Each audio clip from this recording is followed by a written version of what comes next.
Huh, somebody hit a button. There we go. All right. Probably me with a fat thumb. You guys hear me now?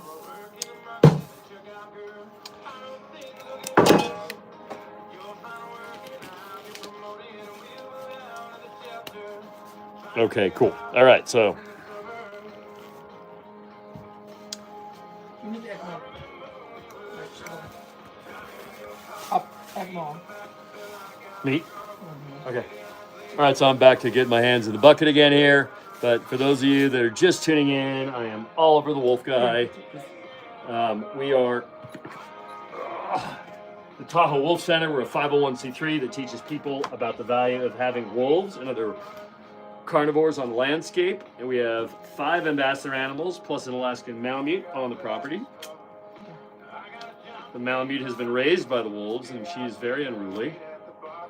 She's also leading in her class for America's favorite pet right now. Her name is Nepenthe. So if you think that a Malamute is awesome and should win America's favorite pet, I will be putting a link to her on my YouTube so you guys can help us have her win. It would be kind of cool to have a Malamute win, I think.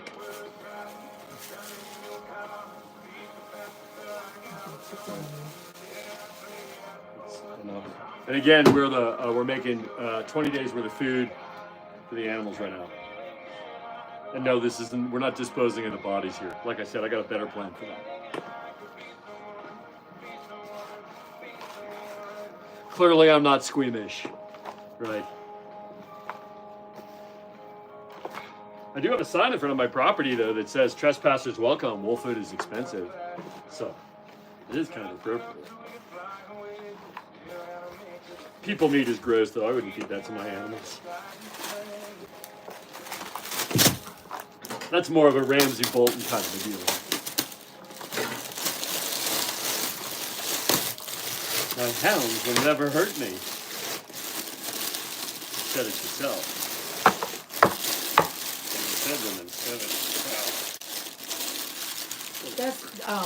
I'm gonna. Just frozen. Yeah. Right.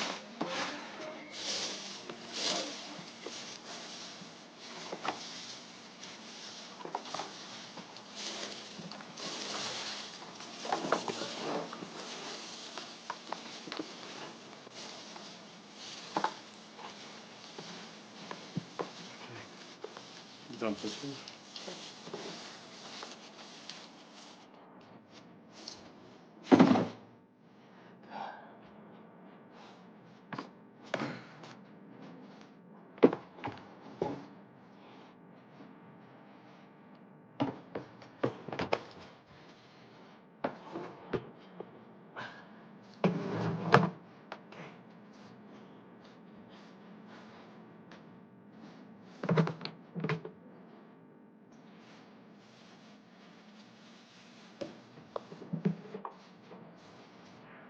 Okay.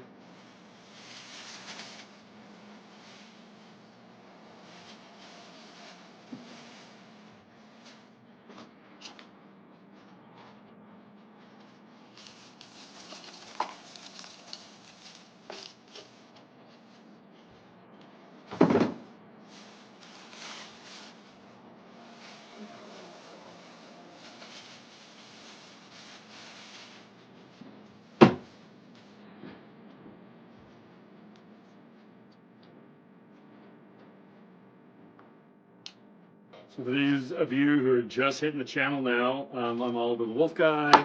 I'm the executive director of the Tahoe Wolf Center. We are a 501c3 nonprofit that educates about wolves. And right now I am making 20 days worth of food for our ambassador animals. We have 5 of them, plus an Alaskan Malamute, who also gets the same food. And this is the second part of the process. The first part was slicing all the beef, so it's ready for mixing, and then we're mixing in the dry ingredients, the vegetable material, and the camelina oil. And then the third phase of this is where we're going to bag it and get it ready to be frozen. We feed these in 2-pound logs daily that are they're frozen, and then we defrost them a little bit before we feed them.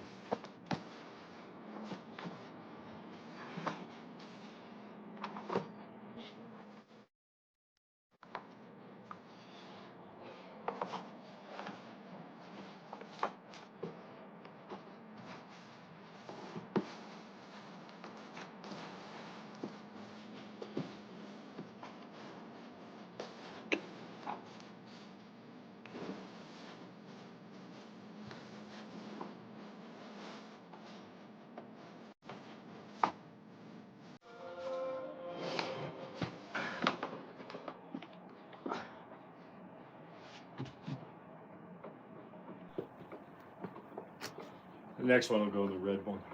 Huh? The next round you can go in this other red bucket. Yeah.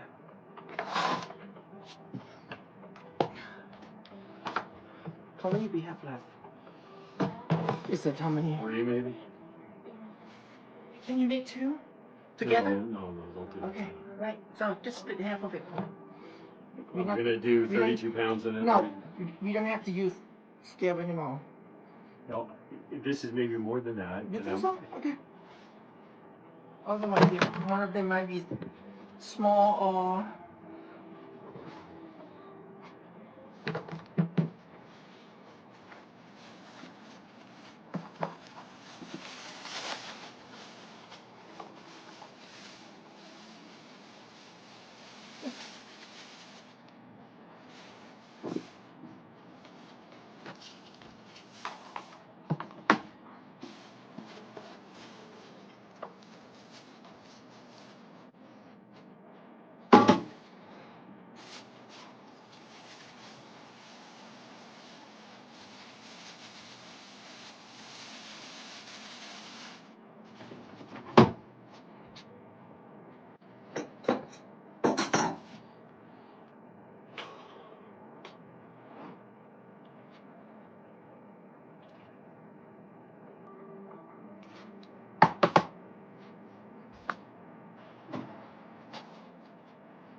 What is this bag? This one. You want to whip it over? Huh? Are you putting meat into that one next? Yeah. Right. Get the water. Huh? Yeah. Honey, is it this much? Okay. Honey, it's no.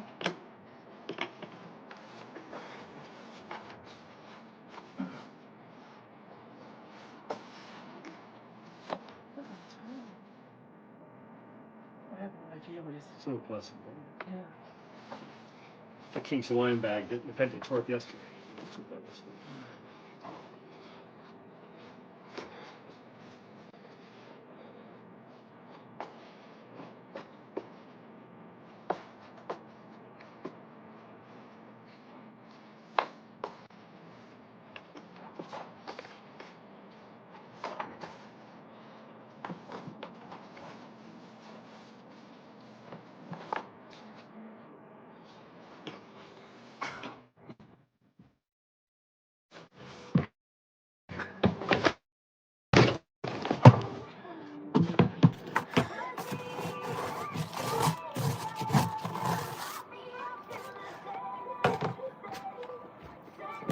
Yeah.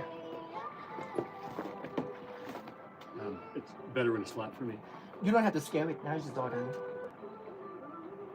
Okay. Yeah. I mean, it's. It scales. Look. I just like to know how much it is. Okay, So I go have the ahead. right amount.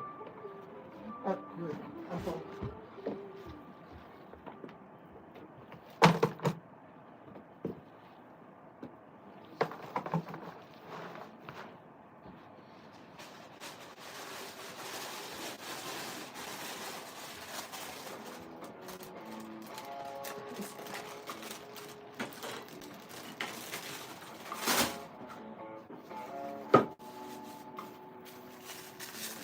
So it's a little light.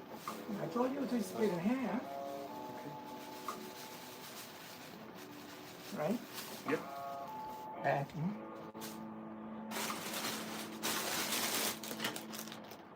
It's going to be very close with a pound or two. So I'm just telling you for the kale. Huh? You're not going to use the whole thing of kale. No, right? I did not because I used Half for each. yeah, but I used arugula, remember? Some of those vegetables are all arugula. Yeah.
this up.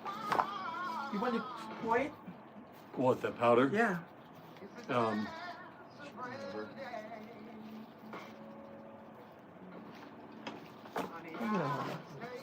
Sorry. Oops.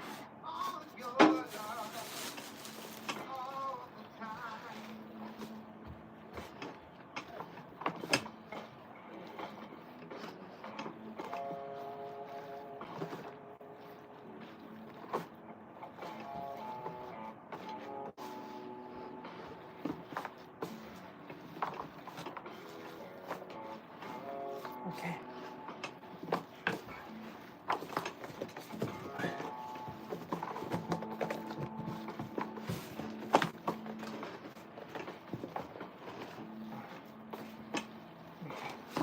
All right. Okay, you can answer your viewer. I like to just take a break from this, but you can talk to them. I'm gonna go clean a little bit here. Okay. All right. So Susan get out ahead of cleaning here, and then it's a two-person job to bag all this Yeah. stuff. So,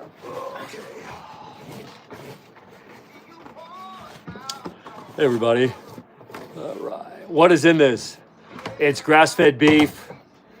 Is the protein source, and then we've got, if you go to the other video that I just streamed and stopped the other live, it's Orgain pre and probiotics, and now bone meal powder, which is calcium and phosphorus, and then we add platinum performance for dogs. It's a mix-in. We use organic kale and organic Sulu brand camelina oil. We are making 20 days worth of food for the wolves.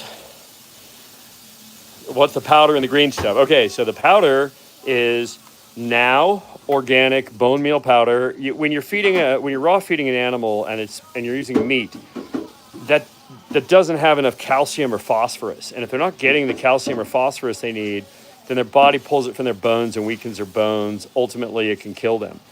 And that's one of the reasons why a lot of vets don't want people to do raw diets, is because they don't understand how to make the raw food. So I'm showing you guys what we do, and I'm providing the recipe. So if you want to make raw food for your animals, you can.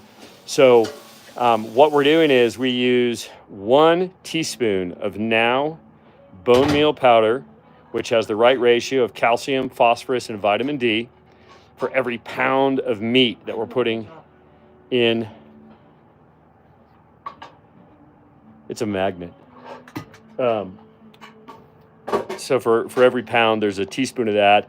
And the other powders that are in there is Orgain pre and probiotic, and then we're adding the platinum canine plus, which is micronutrients that balance everything out. Just make sure they have everything. And then we're using kale, organic frozen kale that we're smashing and mixing in. And then we're using camelina oil, which is a source of essential fatty acids.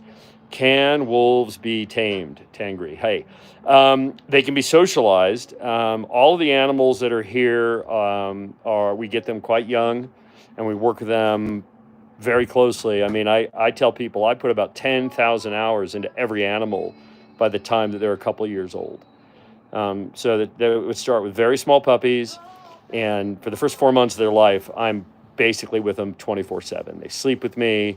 If I'm doing something, I have them with me, so that we get a very, very intense bond with our animals, which allows me to do a lot of things with our animals.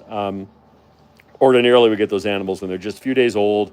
We have one animal right now, Nunariak, who was in a very bad situation. I rescued him. He was about 6 weeks old, which for me is quite late for getting an animal and adding it to my program, because we are technically not a rescue. Occasionally we rescue animals, but our focus is really science, advocacy, and education. And so we do things like work with documentarians that are making movies. So we need animals that are very stable to us, so that we can do things like allow a videographer on the property to get high quality B-roll or photos.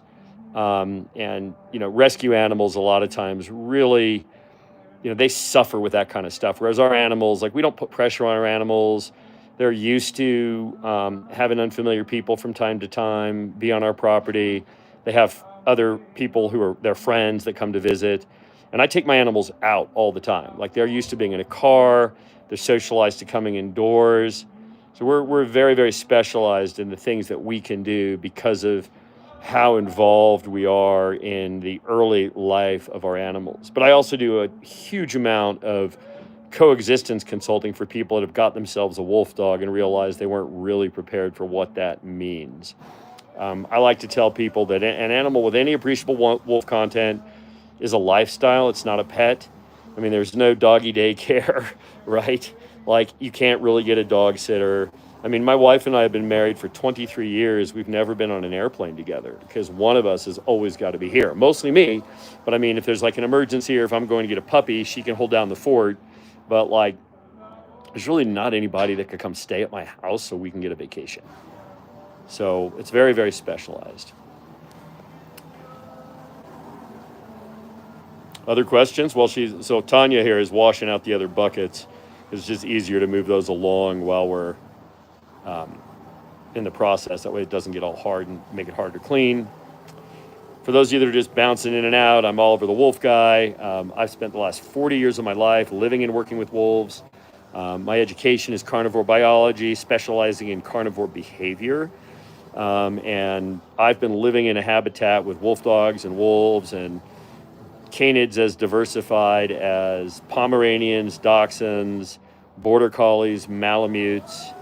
My specialty is really primitive dogs, though, wolves, wolf dogs, Malamutes, stuff like that. How many wolves have I had by now in my life? Many dozens. So our life expectancy on wolves is about, in captivity by us, we get like 14 years, sometimes longer. So Oliver the Wolf Guy. Yep, that's why I do not know of anybody. I've got one good friend, a fellow named Kent Weber, who runs Mission Wolf. And I would say that me and Kent are probably the two people, at least to my knowledge, right? There's always somebody out there that you don't know about. But I've got 40 years of living inside a habitat with these animals. Like I literally have to get past them with my groceries to get to the front door. If I go to my front, I'll show you. Come on, let's go. Come with me. Check this out. Right? You're going to see what my life looks like when I open my door. All right. So right here, I'm going to go. This is my front door. Right. It's my little mud room here where like my packs and all that crap are. Watch. I'm going to open this door. I got a little baby get here. And look at this. Here's Mooney. Hi, Moo Moo. This is Mooney. So Mooney here, and here's Sunny. These are the two girls on this side right now. So I got the boys and the girls separate right now because it's breeding season, and this year we're not planning on reproducing. Mooney! Mooney's concerned about where her boyfriend Icknick is. But this is Sunny. Her real name is Sun in Inuktitut. And so this is my door. And here, check this out. You see this comp here? That's because when they jump up on the door because they want to come in or get food, they're slowly going through the solid core door. So I saved it with some copper that I hammered out and put there. But this is Sunny. Sunny is my most sociable female. She really lives up to her name. Her name is Sikanik, which means sun in Inuktitut. And I always say Sunny is shining. She is athletic and friendly, happy-go-lucky, but she's also a total mischievous troublemaker pain in the butt. Like if stuff is breaking, crashing, problems. So these animals, no. How did I get to own my first? So my very first, I had Malamutes and I got myself, oh, you got sap in your fur. I'm going to pull on it, but you're not going to like it. So I got low content wolf. I rescued my first wolf dog when I was like 17. I already lived by myself when I was 17. I was living off the grid. I had kind of interesting young life. And somebody dumped a wolf dog. I had a Malamute. Somebody dumped a wolf dog, so I rescued her. And then I was in college, and the state of Colorado seized some other wolves from a guy that was doing something illegal, and one of them could not be re-released. And then they asked my professor what to do, and my professor was like, "Oh, I got this student that could do it." So I got my first pure wolf in 1992. His name was Jake. And if you want to know what happened with me and Jake, because Jake almost killed me. I made a pretty big mistake with Jake. That's in my book, The Wolf Lover's Guide to Raising Dogs. You can get it on Amazon. They don't really get jealous of each other, not too much, because everyone has their own relationship with me. Like, here's Mooney. I'm kind of in the light here. You can probably see. Here's Mooney. So Sunny and Mooney. We call Mooney Badger the angry. Oh, and there she is right over the... You see how easy that was for her? So Mooney's about 85, 90 pounds. Mooney is the sweetest thing to me. She's like super, super sweet to me. But to the other animals, we call her Mooney Badger, the angry weasel, because she's kind of tough. She's kind of a little spicy, huh, Moon Moon? Moon Moon is spicy. I'm Moon Moon. This is Moon Moon. Mooney loves me the most. They all love me the most because I spend all my time with these guys. But I got to sneak in the door here. Let's see. The grandpas of Alsatians, they indeed are. We have not let none of these animals have pups in the habitat. I'm not in Colorado. I'm from Colorado. I'm actually in California now, up in the Sierras. And we got a terrible winter happening right now. Hi Mooney. We got no snow. It just rained for like 10 hours straight, and whatever snow was there is gone. Up higher on the mountains there's snow, but this has been the worst ski season in decades. I'm super bummed because I am a very hardcore skier. You can see my little quiver, part of my quiver, right here. I got like dozens of pairs of skis and snowboards because I grew up on the ski hill. All right, now I got to get back over there and start mixing the meat. If you guys want to support us, I have super cute merch. You can find that at TahoeWolfCenter.org. And you could buy my book, The Wolf Lover's Guide to Raising Dogs, which takes my 40 years of experience working with these animals and distills it down to things that'll make your life with your dogs better.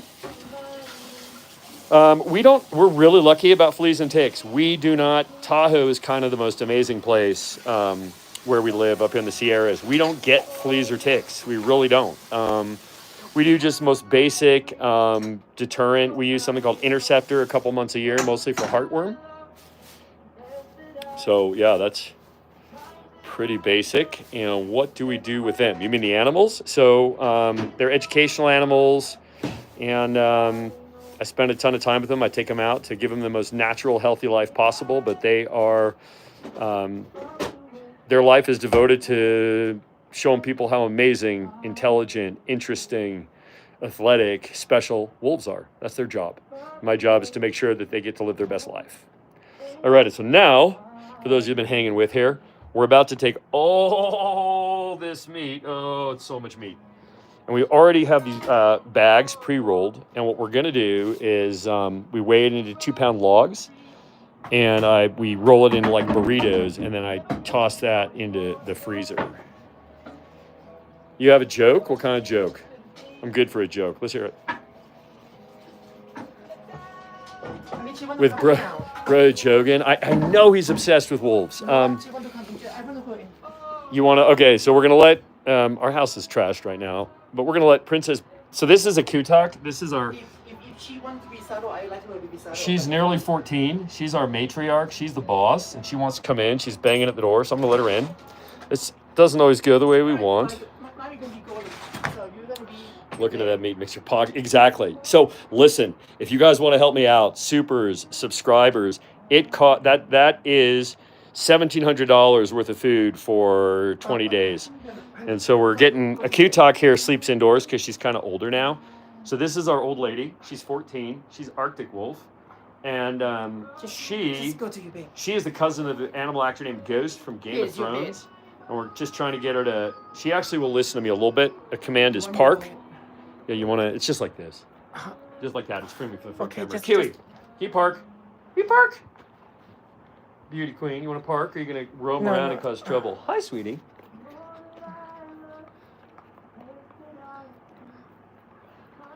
This is our spiciest animal. We call her Princess Bitchy Pants. She is very intense.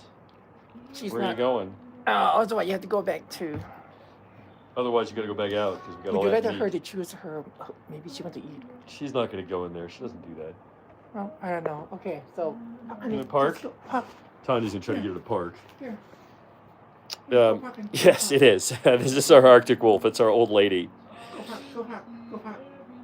Okay, so you were asking me about Joe Rogan. Yeah, so I would love to be on Joe Rogan. A friend of mine was just on there and did an amazing job. Diane Boyd, wolf biologist. She has an amazing book out also, by the way. I'm blanking on the name right now, but if you just type in Diane Boyd, trust me, you don't wish you had one. They are not good pets. It's a completely different thing than having a dog. I would love to talk to him because he's obsessed with wolves. I would love for him to come see me and actually meet some wolves because I think that he would have such a different perspective on these animals if he hung out with them for a day. Like he has all these crazy ideas. Diane, I thought, did an amazing job. Thank you, Lisa. She's remarkable. She stood up to that guy so well. So yeah, she's got her squeaky toys here, and we're trying to get her to bed down. She has a couple beds right here to choose from, but she mostly sleeps on the couch. So her line is from Ellesmere. Now she's kind of making her bed. Her line is from Ellesmere Island, which is in the high Arctic, and all of those wolves are white like this. They're the only ones that are white like this. They see her. I know. You didn't know. You gonna park for us? Be cozy? Yeah, she is. It's your bed. Okay. There she is. So she's gonna hang out right there, supervising. Are you gonna supervise? Yeah, she has a purr growl. We call her the Princess Bitchy Pants, and this is her Bitchy Pants mohawk. The Arctics have this little funny mohawk. The other subspecies don't have. And the Arctics also have the heaviest coat, and so she has this incredible mane, right? Like it's just a crazy thick mane, and she loves to be scratched because Tanya has nails, and she just loves it. She'll make the "oh, that feels so good" face. You need to make sure. You see it. This is how you scratch her.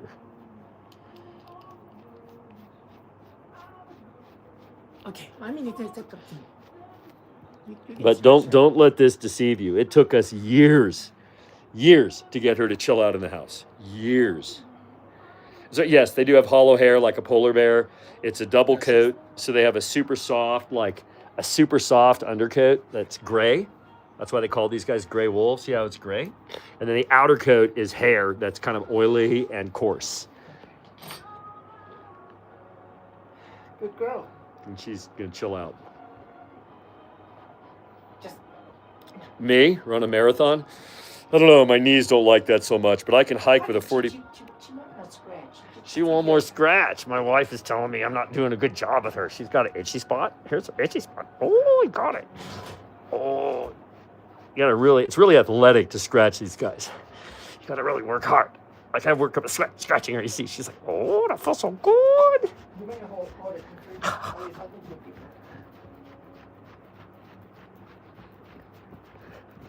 That's how you do it.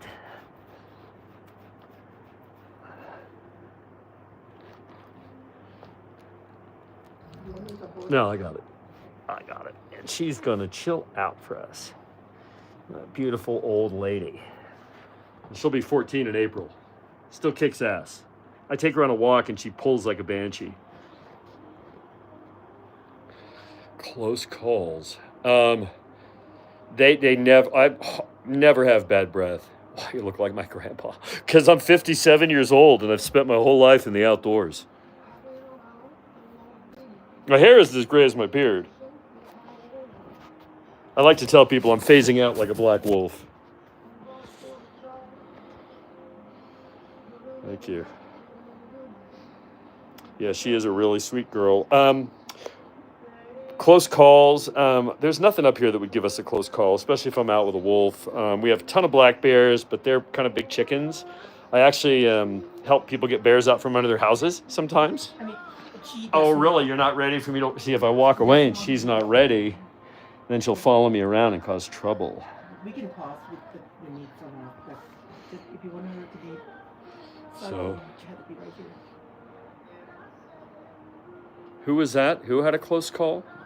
Me?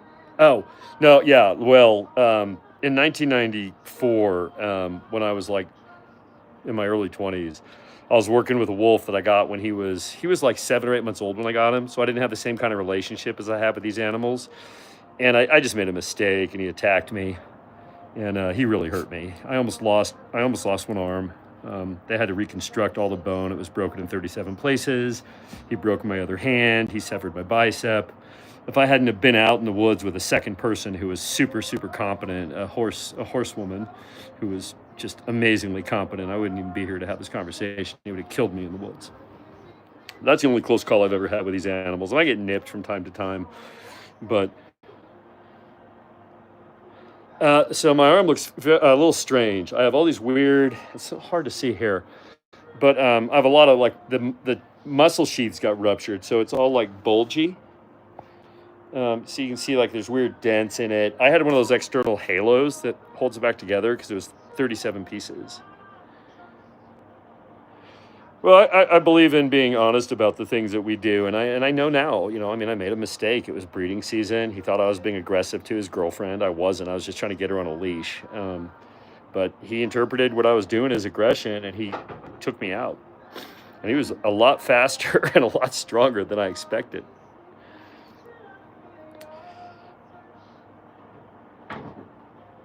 I don't know. I'm just a guy that has a high tolerance for hurt, I suppose. And yes, you'll see right there. But this is 2 more hours, so we're gonna get back at this fast. Yeah, but she's good. She's gonna chill out in a minute. We're just, make sure when you move, yeah, not she's not. She's gonna settle, and and then we're gonna go to town. pretty much tuck her Yeah, in first. well, she's gonna hang out with. Just- Cute. If anything, it made me more committed to it because I understood more about the animal. Like very few people have been attacked by an actual wolf and understand it. It was very interesting. Nature is my God. I believe. Yes, I am freaking stubborn. I believe in nature.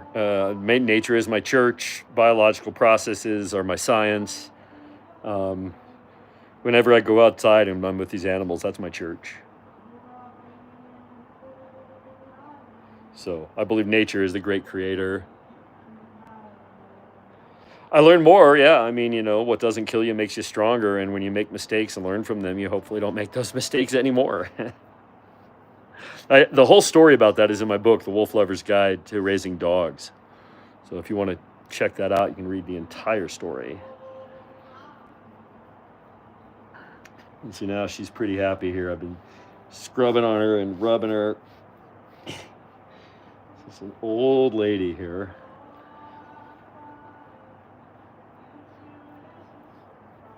And people don't even understand the relationship. So the thing is that these guys don't see you in the same way that dogs see you. They really don't. Dogs look at you and you're the universal remote control for everything that's awesome.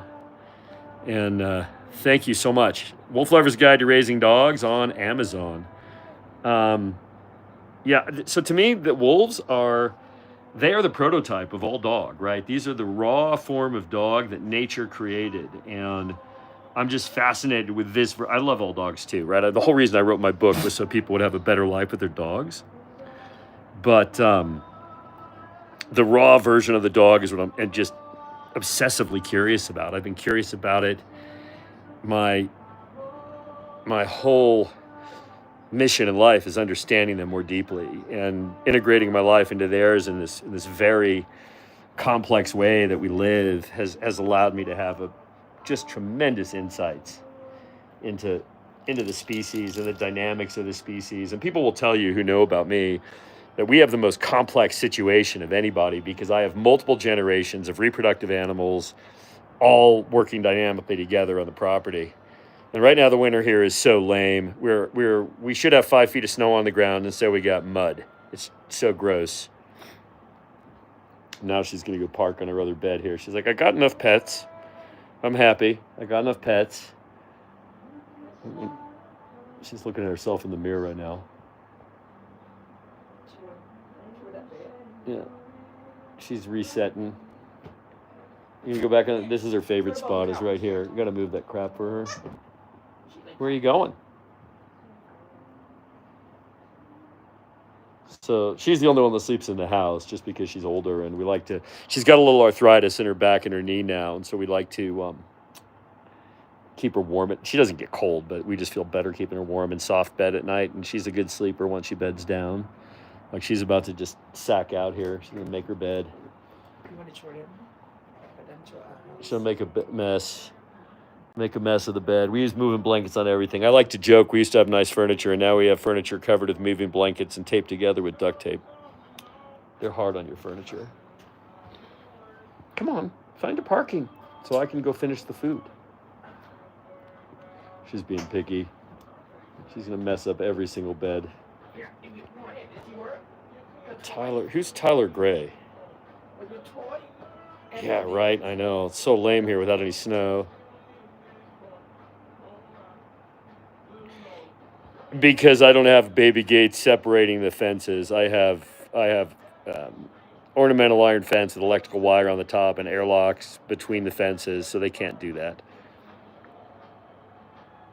That's why. Yeah, we're really certain about it. We don't want any oops litters, right? When we have reproduction on the property, it will be very well planned, very specific. Yeah, she does. She's been sleeping with me for 14 years. She just loves me so much. She'll just sleep with me. But it took years. It took years to get her to actually do that. But I don't know who Tyler Gray is. Somebody has to fill me in. Do you know who Tyler Gray is? I don't know. She doesn't know. Spell that. Tylergrey? I don't know. She's looking it up. The other day, somebody told me I look like the guy from The Walking Dead. Tyler Gray spent 10 years active duty in U.S. Army, serving Ranger. Active duty ranger in the U.S. Oh, thanks for the compliment. I have not served. Hats off to those who have. Much respect. I served by feeding wolves. Yeah. Does he look like me? I'm sure he's better looking. Don't ask your wife. Oh, oh, he's a cast member on SEAL team. Here we go. And a director. He looks a little more rugged than me, I think. He'd probably kill me. All right, we are gonna. No, just wait until she's very settled. She's settled, I think. All right.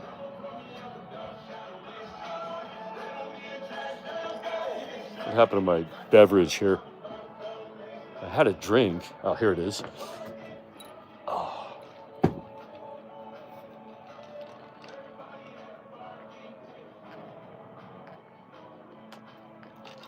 Oh, really good question. Why do they respect me? Well, so there's this whole misconception about wolves that that they fight for dominance, to be the top of their pack, and that it's all aggression, and that this is all bullshit.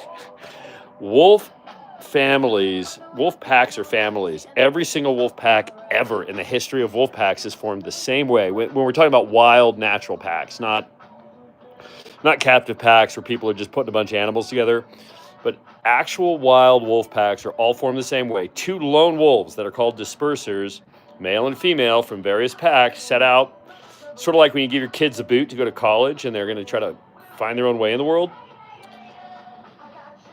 Yeah, the aggressive side, they are the most sociable, collegial, they're the best parents. And so when a pack forms, a male and a female that are unrelated meet, they decide they like each other. Wolves are really selective. Like a lot of times they don't like, like a male and a female don't connect. It's very obvious when they have a preference. Like Mooney and Icknick, my male, they clearly love each other the most, and they're a pair. They have pups, and those pups form the first generation in that wolf family group or pack. Sometimes they'll have more than one breeding pair in a pack, but they're all related animals, and they're not. It'd be like you trying to knock off your dad so you could mate with your mom.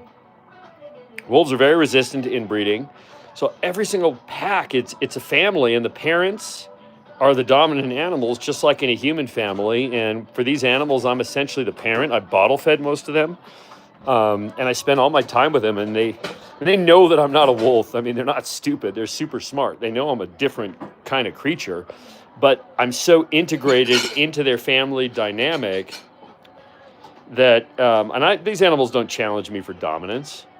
We're a family. We're collegial, right? I mean, I do have an advantage in controlling the food a little bit because I hand feed them.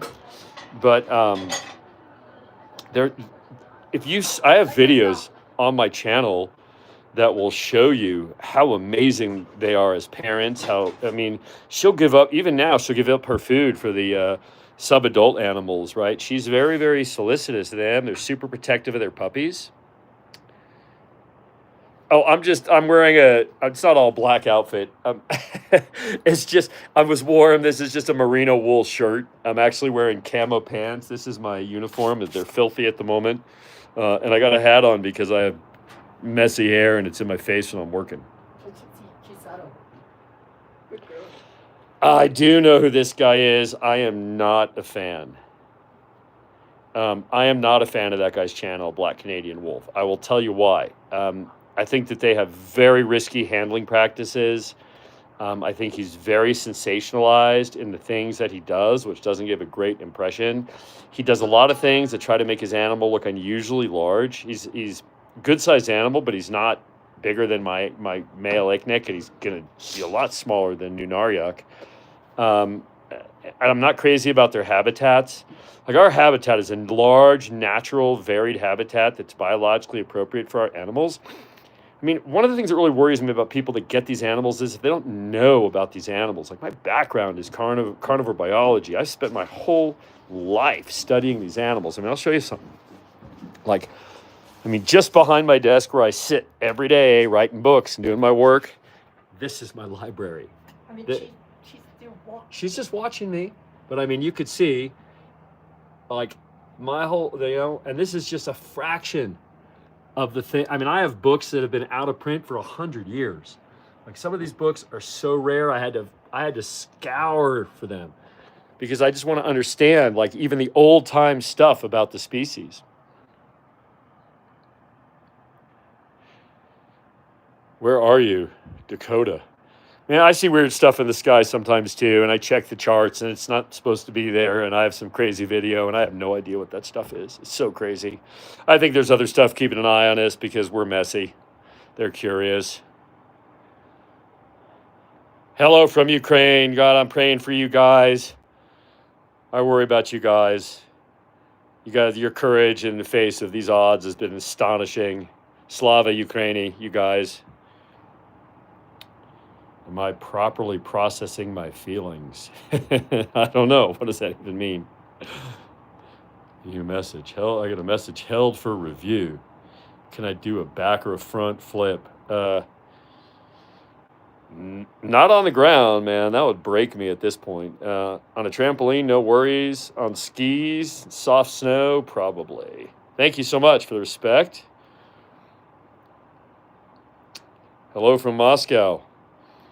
Man, the world feels super unstable right now. What's right on the top? Discourteous. I'm sorry, I don't know discourteous. I don't know what that means. If I'm properly a little tough to answer that question. Yes, I'm concerned about the trade war too. It's just very uncertain right now. Message. I just want peace on Earth and for people to treat animals nicely. That's really all I care about, right? And especially predators. We're just terrible to predators. The U.S. is terrible to their animals. People are bad to their animals everywhere. I wish we'd be nicer. Have I ever gone into the woods unprepared? If you guys are fans of like survivor shows, Les Stroud is a friend of mine. And I believe in being hyper, super, ridiculous prepared. Like ridiculous prepared. I mean, I don't want to die in the woods and have Les Stroud be going, man, really? Like, if I end up dead in the woods, I want him to look at what I was doing and be like, well, he did everything he could. So no, I do not go into the woods unprepared. Like never, never, never. When I'm out with any of these animals on a hike, I carry a full survival pack. It's like I carry a 35-pound pack all the time.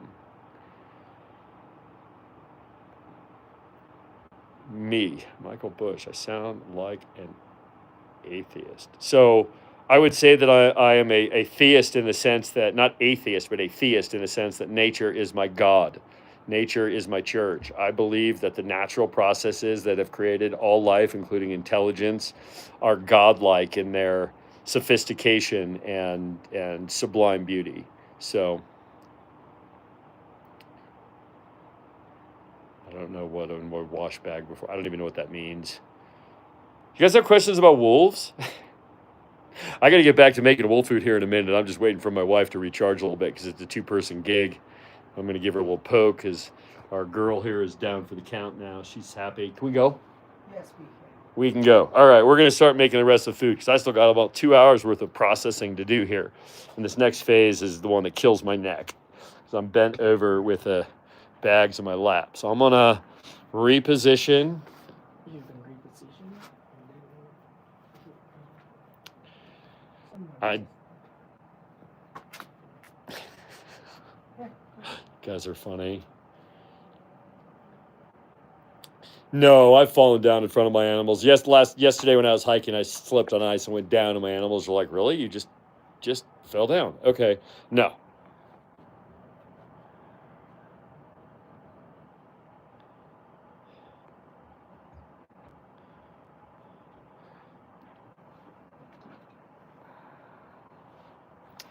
I am 57. We're making their food right now. This is their food. This is why I'm doing this whole live stream. We're making it. This is grass-fed beef. They eat mostly this. We also feed some fish. We feed rabbits from time to time, goat from time to time. And one of their favorite things is when we get roadkill deer or elk. How do I feel about face tattoos? Everyone should do what they want with their body. I have tattoos, but not on my face.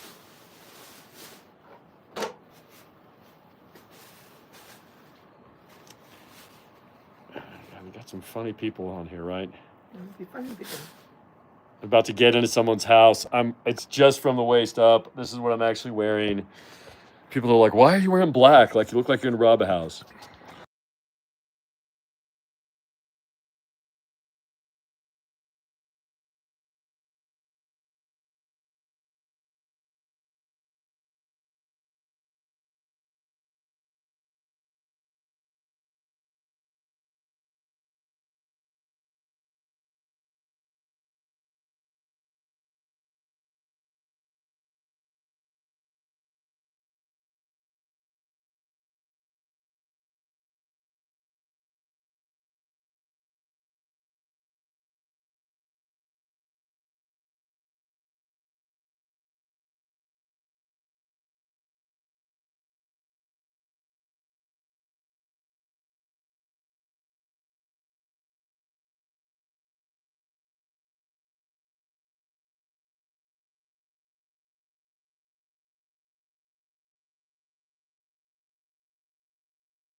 Oop, I hit a button. Sorry, that's weird. Yeah. Yeah, this is kind of a strange crowd. Wolves will certainly eat beef because that's what these guys have been eating for years. I mean, is it their favorite? No, I would say elk and venison is their favorite. But getting the quantities of that I would need to feed my animals, and they're used to it. They'll eat any protein that they get used to. And this is a pretty healthy protein source. We balance it to make it very simple. This is really a prey model diet, so we balance it to make it similar to what they would be eating in the wild. It's not muted now.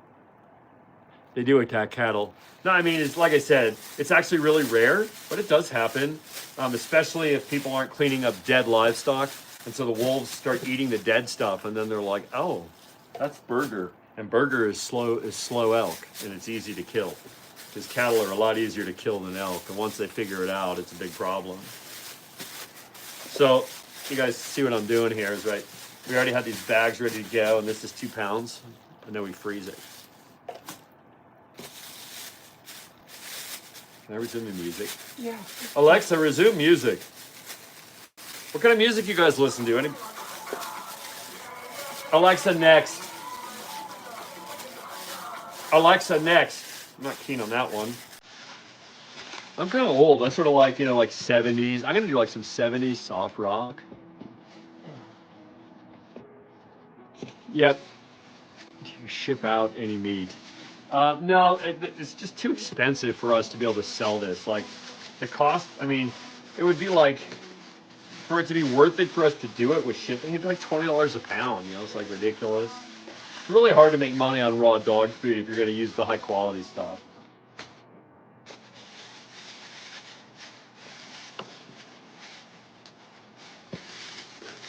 We'll keep your bag in the restaurant, the whole thing. And You keep your bag. he was like, just take this whole thing. Serious. Yeah, he handed it to me. I'll let you the restaurant here able to use it. I'm sure they have plenty. Your messages aren't working. No, we don't ship food anywhere, and they would never let us ship food out of the country. Raw meat, I don't think you can do that.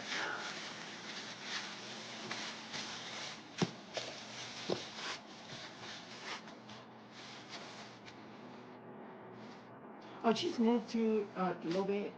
Yeah, she wants me to watch. Yeah, I know. When you move, she moved.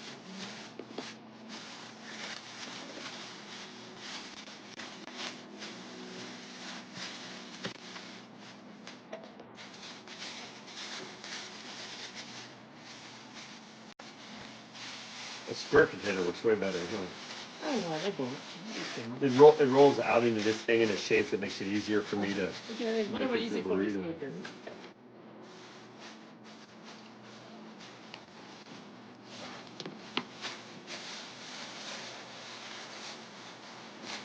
What's going on here? Wow, It's got some funny people. that's funny. I don't know. They're just talking about farting. Good talk to you. Yeah, wolves have stinky farts, by the way. Oh my god. Not very often, but when they do, they'll peel the paint right off the wall. Mostly if they eat like one day a week, we will feed them like a whole bunch of organ meat, like liver, and then they get farty. Or if they eat lamb shanks, that makes them farty, and it's nasty. It's really nasty. And wolf farts usually don't really make a sound. It's more like, and then just your eyes start to water. Not very nice. It's not a very nice smell. And there's no warning. I just saw a video that there was somebody farting on an airplane and everyone was suffering. I think it'd be fun to have a wolf farting on an airplane. That'd be funny. But I don't think any of the wolves would really like being on an airplane. A Q-Talk eats the seatbelts out of the car. There's a post in my. Guys, if you follow me on YouTube, and especially if you subscribe, then you'll see funny stuff. But I actually have a picture in a post where Q-Talk is literally eating the seatbelt while I'm wearing it. I was trying to take a selfie with me and one of my dogs, and then I realized after I took the picture, she was eating the seatbelt. And she has successfully eaten seatbelts out of our Wolfmobile several times, including once, right when we were trying to get out of town. Didn't one of you guys ask a while ago what we do if there's like a fire? I think somebody did. We had to deal with that recently. We had, a couple of years ago, we had a giant wildfire that they had to evacuate our community. And we had to put our animals in our vehicle and put a trailer behind us for our stuff. And we drove 31 hours to my buddy's place in Colorado, Mission Wolf, and we stayed there for a month. But since then, we realized that's not a really great solution, is to expect someone else to help us out. And so we bought a fully kitted out bus that's totally self-sustaining, and so we can be out in the boonies, off the grid, and take care of ourselves for. It'd be hard to do a month, but we could do it if we had to.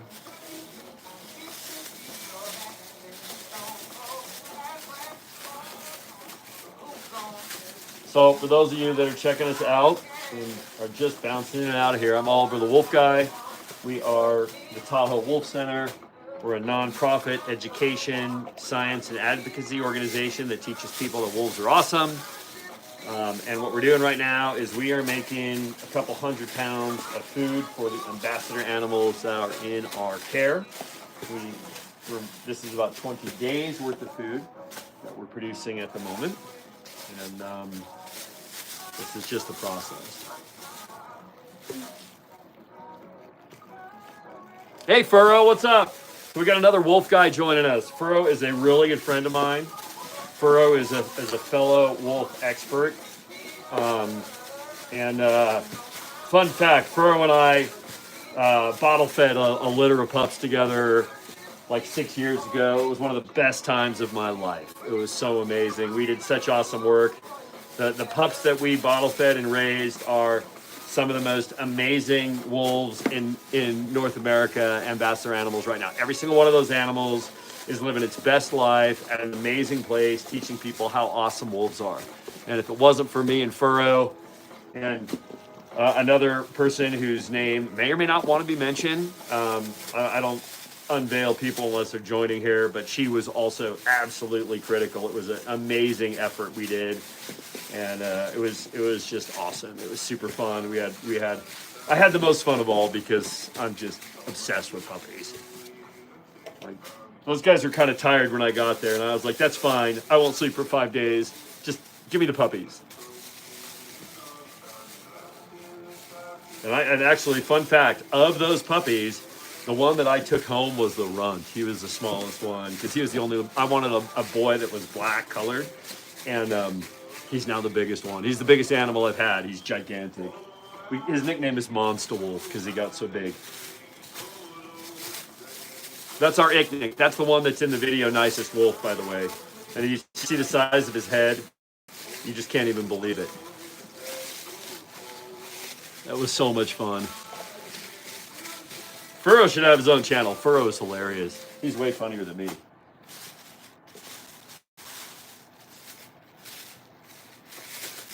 What are you doing up so late anyway, Furrow? It's like 4 in the morning where you're at.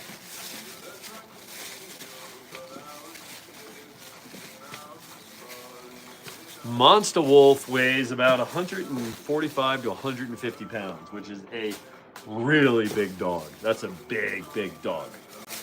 And there's not an ounce of fat on him. He feels like industrial equipment.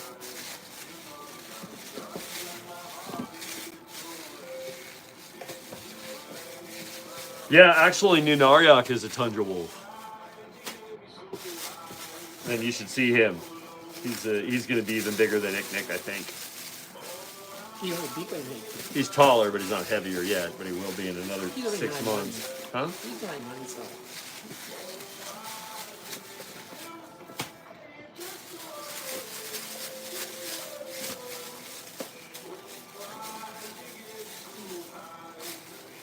Can you, Yes. after we top this one up, can you make room on the bottom 2 shelves of the freezer? I'll entertain our guests here for a minute. You can make some room. Yeah, I can make some room.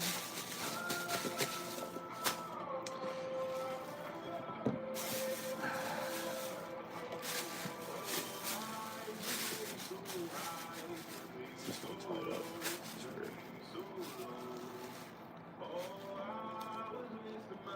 Just get a new one, honey. What am I doing with the bag? So, Here. Just get a new one. oh, hey, you taking off or are you going to hang out for a minute, Furrow?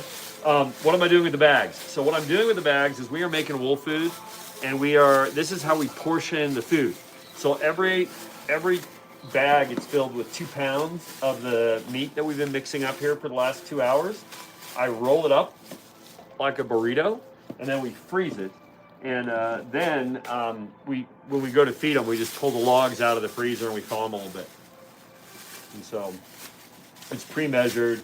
We know what's in here. All the nutrition's in here.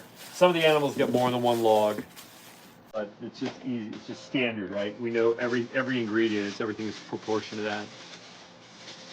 That's what I'm doing with the bags. And this looks like it's pretty smooth now, but it takes years to get to where me and Tanya, how me and Tanya are doing this. We can get to our sleep.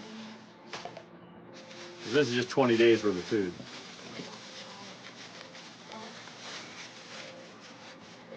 I look like Negan. Who's Negan? Furrow says hey. Huh? Tanya says hi. She's just off camera. Who's Negan? I don't know who these people are. I don't watch TV, so I don't know, like. Do you know who Negan is? Yeah. I'm done watching TV too.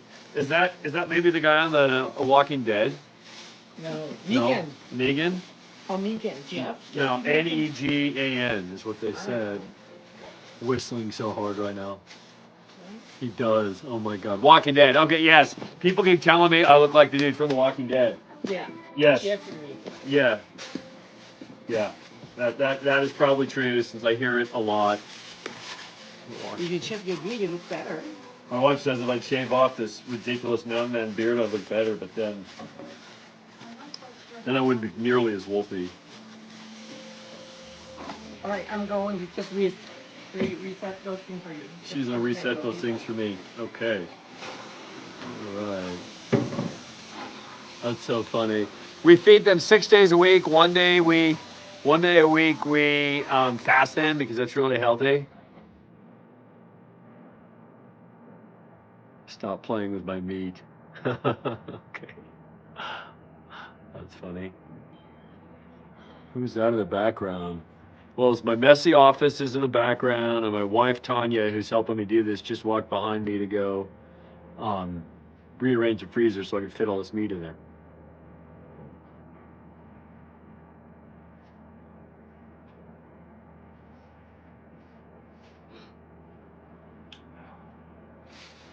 So we have so much more meat to check this out. It's insane how much more meat. That was just like not even a quarter of it. I got to bag and tag all this and then get it into a freezer before I go to bed. It is not. Oh no, we got a princess bitchy pants. She got up. You hungry? So I gotta be careful because she's got the worst resource guarding of any animal you've ever seen in your life, and if she decides to take possession of this, it would be bad. Kiwi, you want some meat? She probably doesn't. She doesn't like it unless it's frozen. Kiwi. Nope. What are you doing? I'll see. See, she came to see me. If you're hungry, look at you. She doesn't seem to be. I don't know. She's just sniffing it. No. She's super fussy.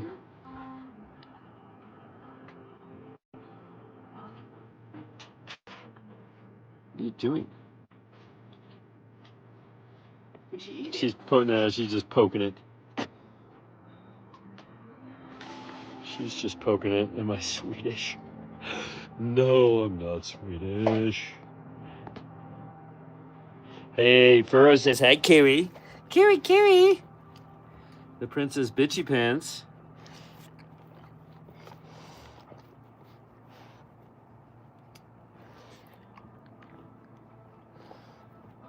But her favorite's raw liver. If I give her raw liver, she's like, snap. Not sure what she's doing right now. No, I do not. I'm actually like Russian, Romanian, kind of all the way down the line. What are you doing? You poking it? You cannot bury 300 pounds of meat.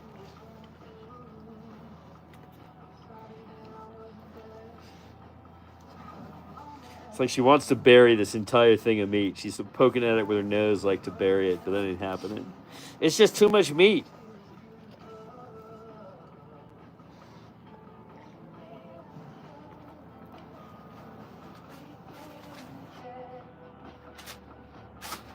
Hey. Don't destroy my messed up paperwork. That would be bad. She's getting in trouble. She is kind of sleepy right now. Are you eating? Or are you just messing with it? She's so funny. Yeah, she's gonna start throwing it around is what she's gonna do. You're gonna make a mess. Ugh, really?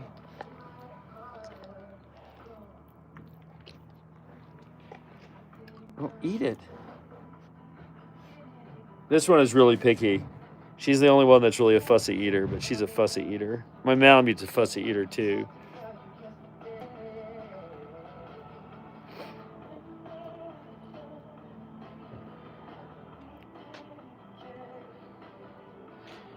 Yeah, see, so she's tossed the meat on the floor, and now she wants to bury the meat she tossed on the floor. And if I try to tell her not to do that, she's probably going to bite me.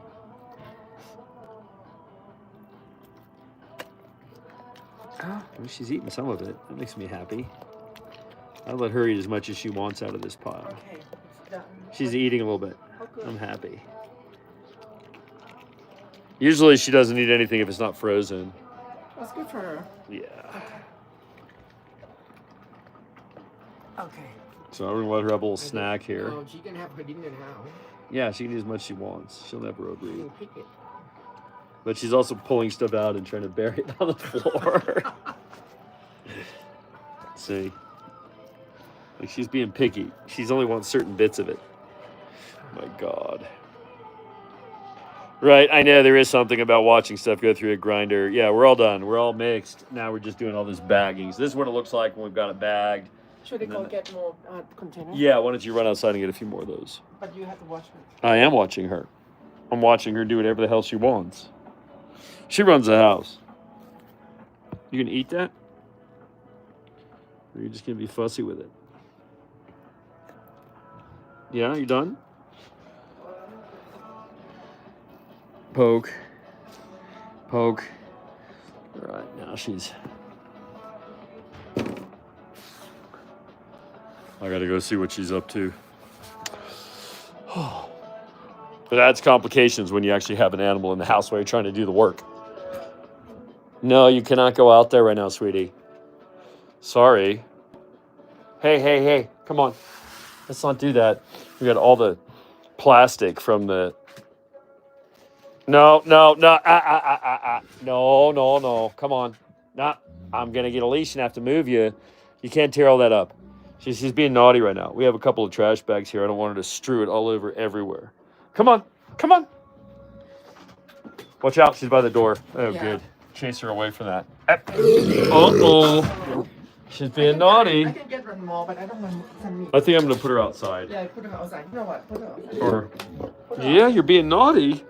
See, this is why we call this one Princess Bitchy Pants. She gives us attitude. Honey, just go outside. Come on. You have to put a leash on her to take her out. Here. She won't cooperate otherwise. She wants to have some more food? Oh, No, she's not really eating. She's just picking at it.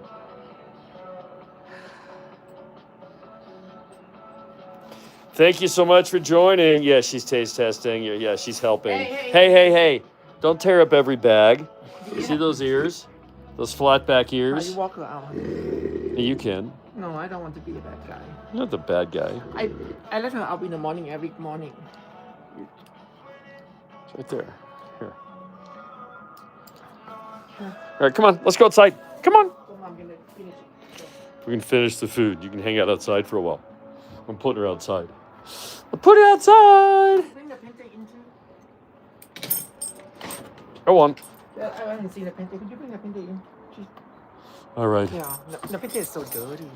Is she filthy? She can hang out on the deck. All right. So you guys are lucky. I'm going to see. Oh gosh, this is the whole crew, or part of the whole crew. So this is our Malamute puppy, Nepente, and then this is Nunariak, Noonie. This is the tundra animal, and this is Icknick. That's Monster Wolf. Hey, Furrow. Here's Icknick. He looks just like Athens, doesn't he? Only not quite as white as Athens right now, but coming soon. Coming soon to a face near you, even more white. I think everybody can hang out outside, so Mom and Dad can finish the work. You can hang out. It's all our fuzzy faces. All right. She does whatever she wants. 200 cans of meat doing in the box on the floor. Princess Bitchy Pants. Gosh, so many comments here. Right, yeah, she's very spicy still. Monster Wolf is super handsome. It's not very cold right now. It's like, I don't know, like 38 degrees, which for this time of year up here is not cold. Oh, gosh. Right, I know. Their personalities are exactly the same.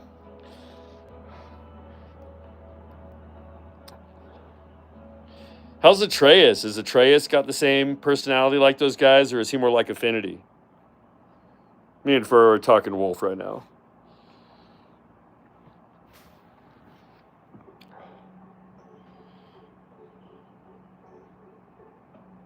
Tanya's getting more boxes so I can finish wrapping this stuff up. I'm kind of burning through my battery on my phone here.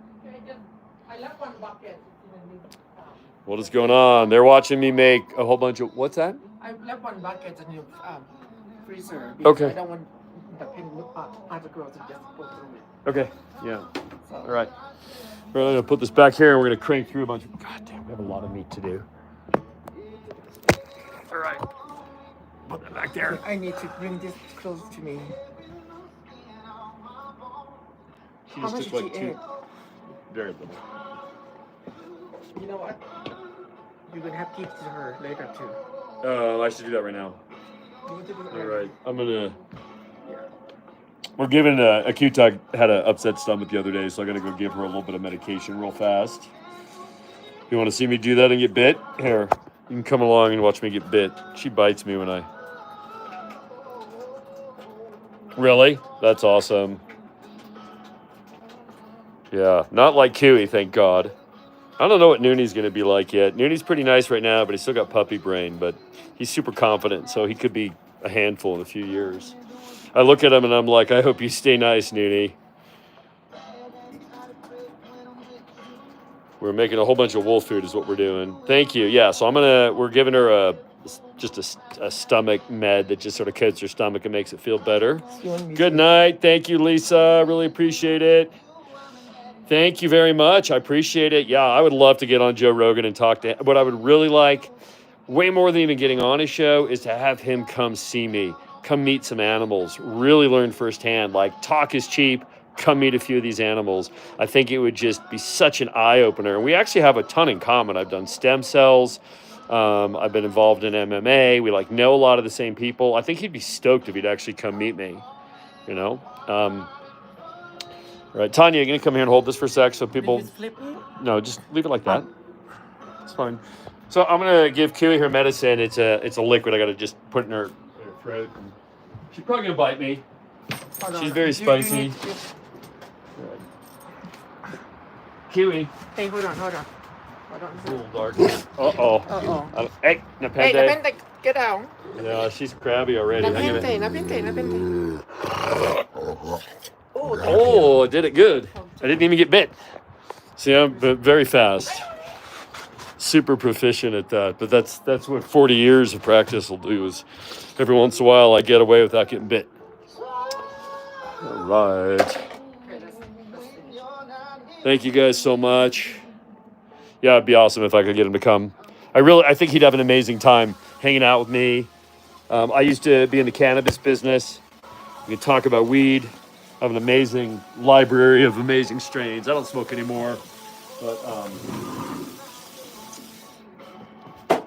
I can hook him up.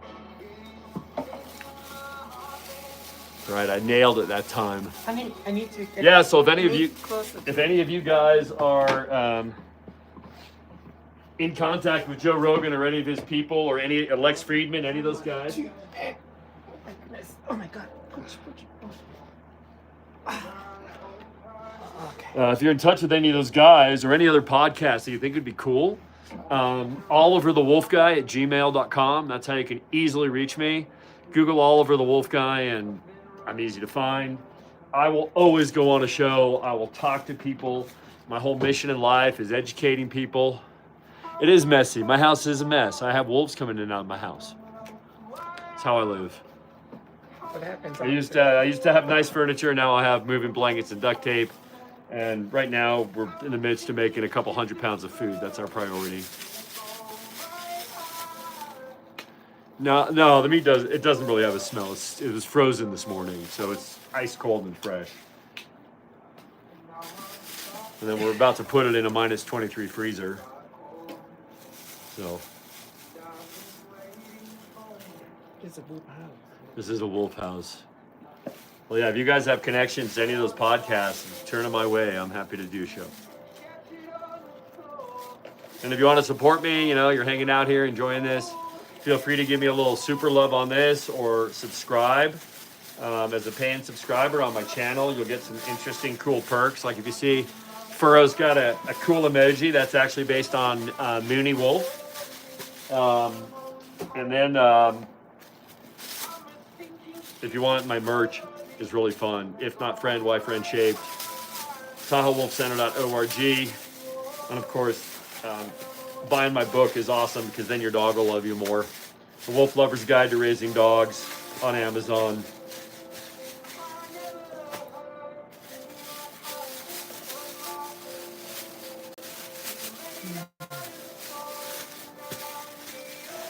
There's baby Icnic pictures in the book, Furrow. I think you've seen the book already, but there's some really cute baby Icnic pictures.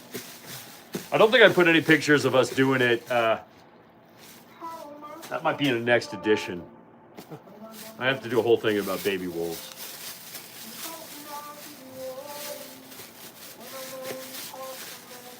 Actually, I have a picture of me taking Icnic in the Erga baby carrier to the hardware store with you guys. That was super fun. When he was like 13 days old. Oh, they didn't open these. This is not good. They did not?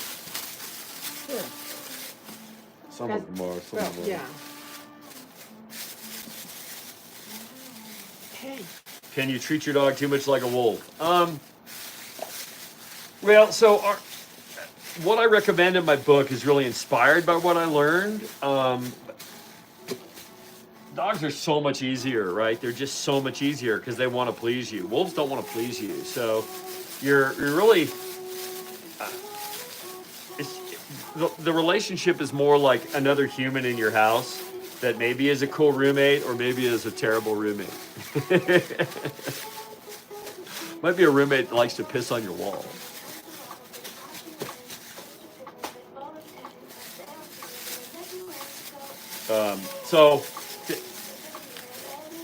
I mean, I'm not a firm hand with my animals, right? Not with my dogs, not with my wolves. I mean, I start my book by saying that my animals are unruly, and I hope your animals are a little unruly too.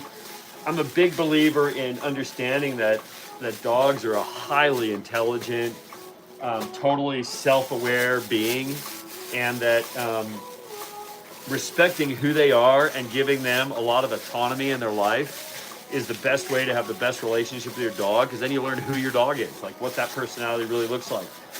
People that are too controlling and too management heavy of their dogs never really get to know their dogs because their dog is crammed into whatever, peg hole you want your dog crammed into. We don't do that.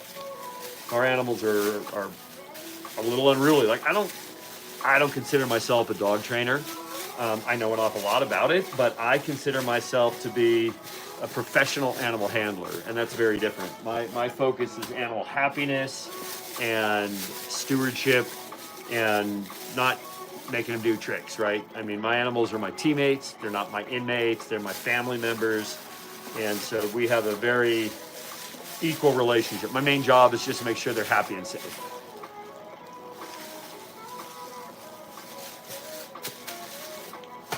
That's as much as I get in that box before I can't carry it. We can carry it together. Just have to move things. No, this one's right here. I'm good. Okay. You don't have it at your position. Have to be. No, I'm just dropping it next to me.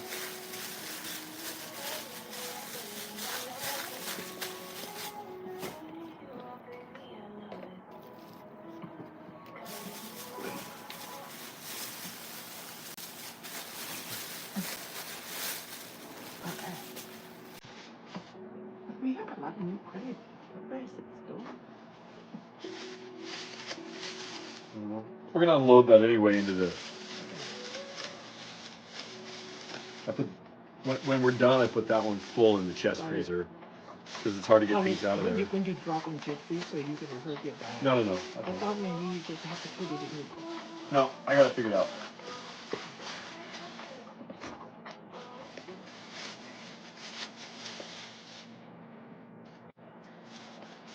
So a Kutuk is going to be 14. She's pretty old. 14 is kind of. I don't think I've had one of mine hit 15, but I'm very hopeful with Kui. I mean, but 14 is pretty old. Like that's kind of at the outer edge of what's like kind of standard expectation. The oldest I know of was an animal at the Southwest Wildlife Conservation Center, and that was 22. They had a record that it was 22.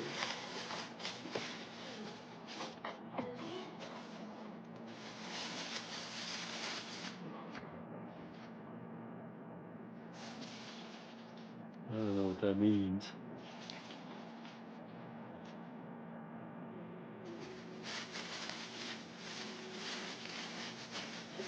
What do you mean? Huh? What do you mean? I don't know. There was a bunch of asterisks and weird icon stuff. It was hell for a view. Oh, because maybe it's not in that. No, I think it was Update. gibberish. I don't know.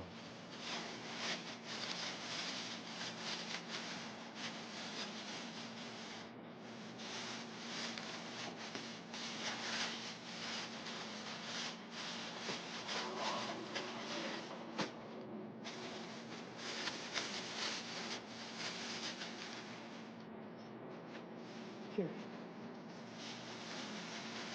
Thank you so much. I know she's a Kutuk is my heart.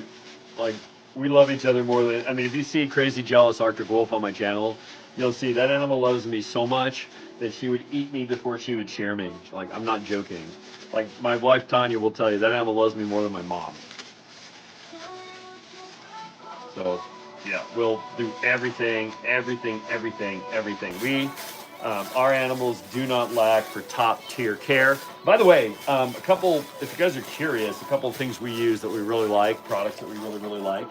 I love the Phi tracking collars. They're super important, not just because it helps us know exactly where our animals are in their big habitat, but also because it provides activity and sleep data, and it lets me see if like there's something going wrong with one of my animals, right? Like if suddenly their activity level changes a lot, or they're stopped sleeping, or they're sleeping way too much. I know. So I really like that. Plus, it gives me location data where they are, which is super important because our habitat is big, and so I can wake up in the night and be like, everybody's really supposed to be. The other thing which I really like, so we're working with a company called PetSpan, PetSpan.com, and PetSpan is a life extension for your pets. And so they use a medication called rapamycin or sirolimus.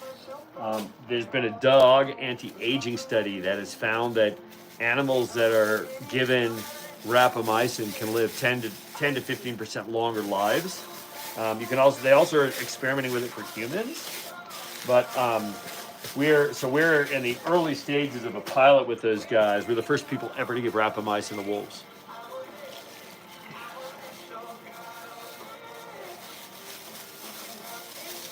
So we are making food for the wolves at the Tahoe Wolf Center.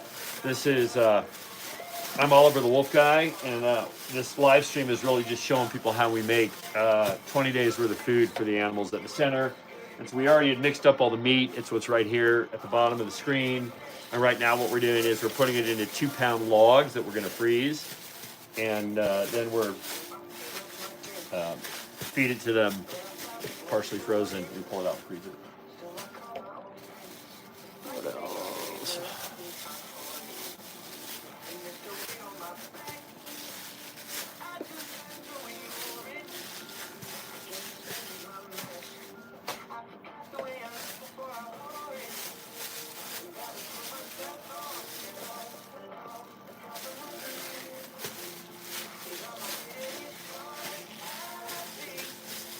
Feels like we haven't even made a dent, huh? No. I think this is beyond the optimum size. I think 200 is the optimum size. 300 or 400, I don't know. No, I'm saying like for defrosting it and doing it fast, in a reasonable It's very time, good, it's 200. but It is. you need to I'd rather get make it more often at 200. No, you need to get the even mixer. That isn't the hard part. It's the defrosting that's a pain But in it the was ass. so easy. It takes too long.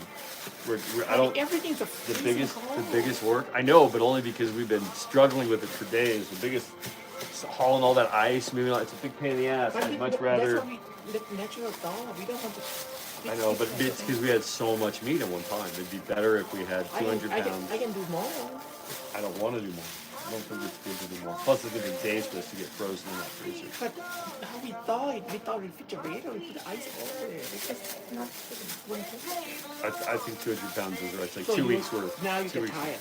No, I'm just telling you that I think we're more efficient at 200. Okay. I think it's a more efficient build and fill. Okay. Thanks for super kind words from my buddy. Yeah, I've been deep in this for longer than anybody I know.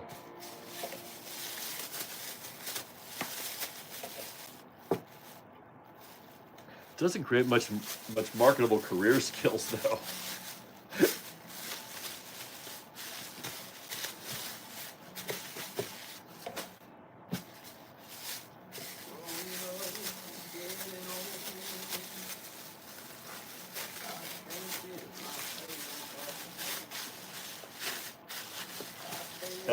My experience is that there's people out there that they think that they want one of these animals, or a wolf dog at least, and it's really cool for a while, and then the novelty wears off, and you discover that you're never going on another vacation for the rest of your life, right? Or like you break up with your partner and you try to bring a new person into your life, and then your animal pisses all over everything they sat on.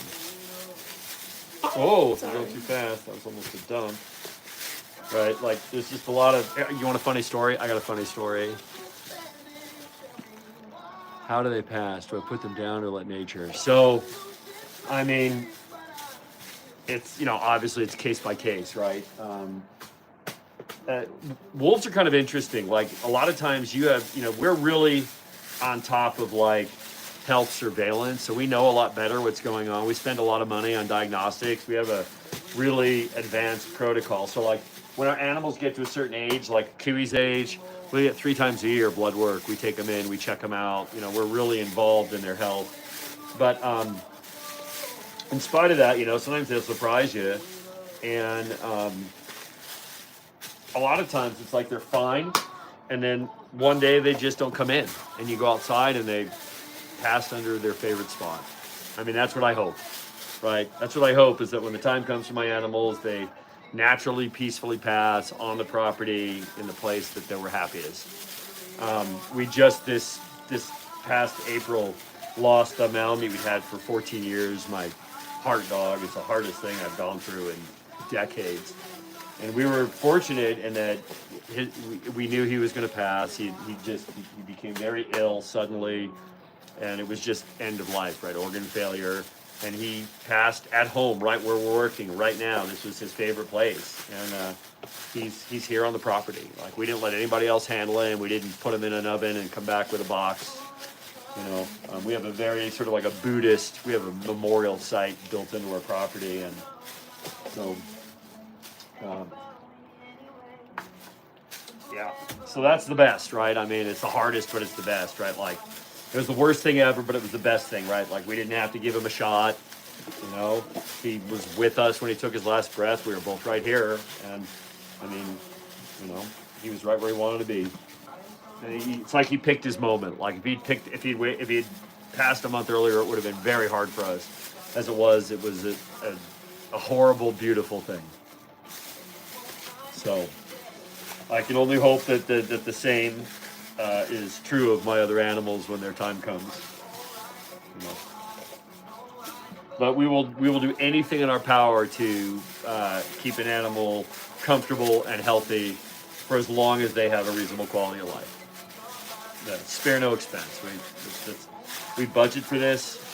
It's our main priority. Like, I mean, we could live a very different, richer life, but instead we put everything everything into, you know, I mean, people think nonprofits make money. I mean, we subsidize our nonprofit like 95%. Like we hardly, you know, I pump a little bit for donations on here. People help us out just because it's super expensive. But almost everything goes into the nonprofit is just me and Tanya and our other interests supporting it. And we do not pay ourselves for the work. There's a joy in this work. I get to hang out with my animals all the time. For those of you who just bounced into the channel, I'm Oliver the Wolf Guy. I spent the last 40 years of my life living and working with wolf dogs and wolves. I'm the founder and executive director of the Tahoe Wolf Center. We are a nonprofit that teaches people about the value of wolves and other native carnivores. And we have 5 ambassador animals plus a Malamute on the property. And you can see them on our channel. And right now we are making a couple of 100 pounds of food for our animals, and that's what I'm live streaming because people are always curious about what we feed and how we do it. And if you go back and look at the first half of this, which was live earlier tonight, you can actually see all the ingredients, and you can even do this recipe to do your own dogs. And what? I need to clean this. And if you want to learn more about us and our work, TahoeWolfCenter.org. You can also buy my book on Amazon, The Wolf Lover's Guide to Raising Dogs, which takes my 40 years of working with wolves and distills it into things that will make your dog love you more and let you give your dog a better life. Obviously, if you want to support our work at the nonprofit, you can give me a super or a thanks or whatever they call that on here. You can subscribe to the channel. You know, if you feel like showing us some love, that'd be great. Like I said, every single bag that we're making right now is about $10 worth of food and nutrients for our animals, and we buy this in huge quantities. So you can help us out if you want to. Let's see, I'm looking at some questions. We have been very lucky. We have never, in all the years I've been doing this, lost a pup. In the litter that Furrow and I raised together, there was a puppy that passed, but it was before we had the pups. And actually, when we observed that the female was carrying a deceased puppy, that was when we took action and got the puppies. When you're doing what we're doing with wolf dogs, high contact wolf dogs and wolves, it's very important that you get them imprinted to people early. So we usually take those pups from mom, which is kind of, you know, it's a hard, sad thing to do. But if you don't do that, the animals don't socialize to people, and then their life in captivity is not as good. Oh, am I cooking meth? No, we're making wolf meat. This is a big bucket of wolf meat. The bags that we're rolling are 2-pound portions for our fresh gloves. Yes. Can you hand me my drink too? I'm getting grease with the oil.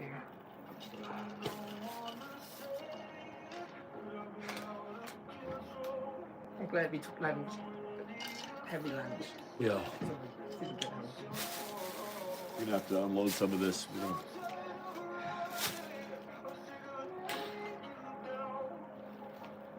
I hope I keep that luck. Yeah. Well, we don't. Our plan for reproduction is we're not going to breed these animals until.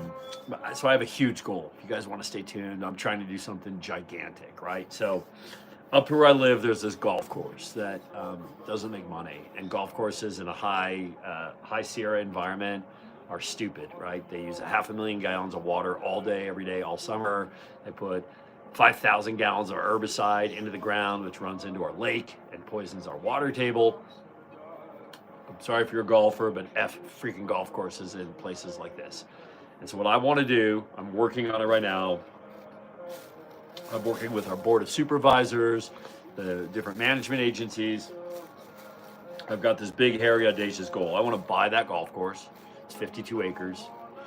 It's going to take me about $10 million to do it. But I want to rewild the golf course, and I want to build on that site a world-class wolf science and education facility, kind of like the International Wolf Center in Ely. And it'll let me teach 1 million people about wolves firsthand. And so the idea is that when we get to the point where we're ready to put wolves there, a few months before, then we'll let our pairs breed. That's why I've preserved among the finest genetics in the country, is that then we'll let our animals have puppies, and the puppies from those pairings will be the ambassador family group for the center. So stay tuned. This is my mission. I'm 57. I don't know how many more big crazy things I can do in my life where I have time, right? This is gonna take me, this is sort of like my final big legacy project for my life. So that's why I have these animals for in reproductively capable state, and that's when I would have puppies, would be for that facility. That's the mission. I'm a loser environmentalist. Okay. You know what? You know what I'll say to people like you? I'll say that your kids will hate you for not understanding the things that people like me do. I don't mind trolls. No, but you know what? I don't mind You don't have trolls. to put up with it. No, I let people show us who they are, and then the community knows what they're about. We do what we do.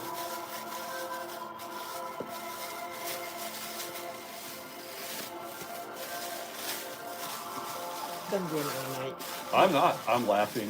I know, I'm laughing too. Yeah, it's people like me that make sure that we have clean air, breathable water, a living earth. Yeah. We're fighting this fight because people like you are too cowardly or ignorant to do it. Okay, just move on, please. I don't mind a fight. I like fights. I know you do, but I do. You can't spend 40 years living and working with wolves and be afraid of a little conflict. No, but I just want to have your evening, my evening together. And it's invigorating. This is the thing I enjoy making it. It really is. Yeah.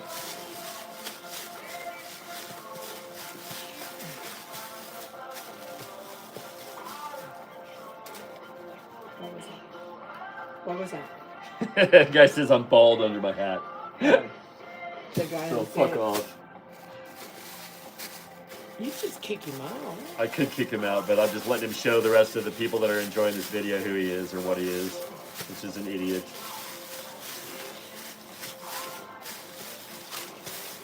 If you don't kick him out, I'm not gonna leave right here. If he keep doing it, kick him. So we're making about 20 days worth of food for the ambassador animals at our Wolf Science and Education nonprofit. And so each of these is a 2-pound log that we freeze, and then we feed them partially frozen. And we've been doing this for like 3 hours.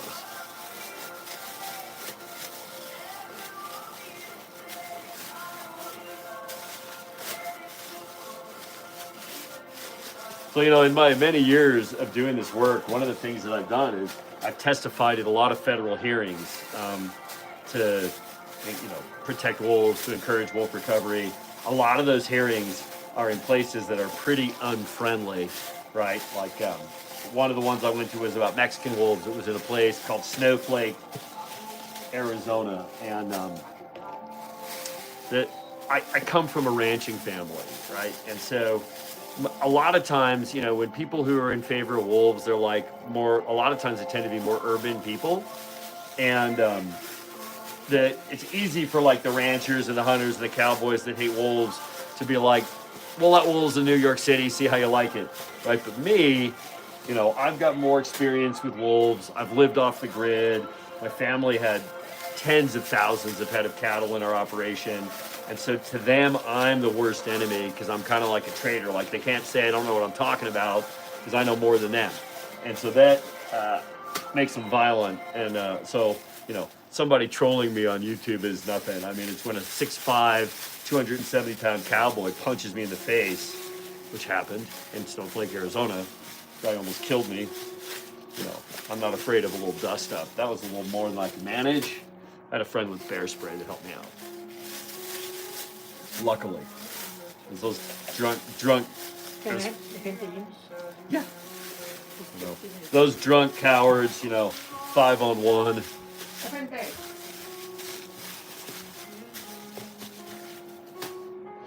And some little trolley on the internet, huh? Oh, you're welcome. It's my honor to do this. Did I get thrown out of my own family? Not exactly. I'd say I love my wolves so much.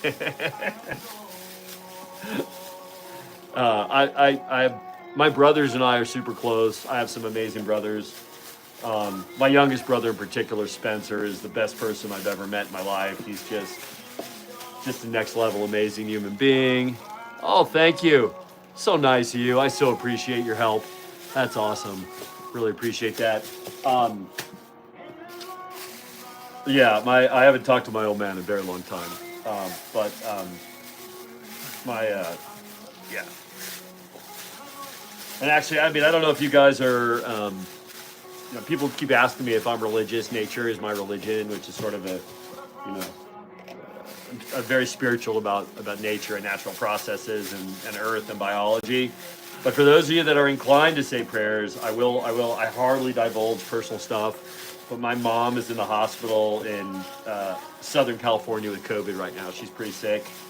I'm hoping she's gonna be okay. She's kind of old. My brother's there with her. But if you're that kind of person and you want to put some good energy out in the universe for somebody you don't know, my mom could use a little help right now. And it's rough. Like, I can hardly even get away. Like, I can't go down there for a week. Yes, you can. It'd be difficult, and we're very careful. I'm very lucky. I have not had COVID. I'm antisocial. I'm in the woods. I don't run into a lot of people. I don't go to movies, so I don't get a lot of exposure. But it'd be really hard for me to go like down for a long time. I'm just gonna read a couple of these. A pack of wild dogs, active at night, hunting snakes. That's awesome. Yeah. So I'm in the Sierras, kind of near Lake Tahoe.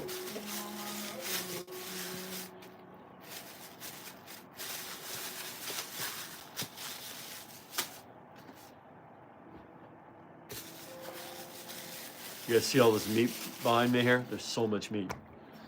I can't really. If I move that thing, it's gonna fall. I have it on a little weird grippy hanging off my oven.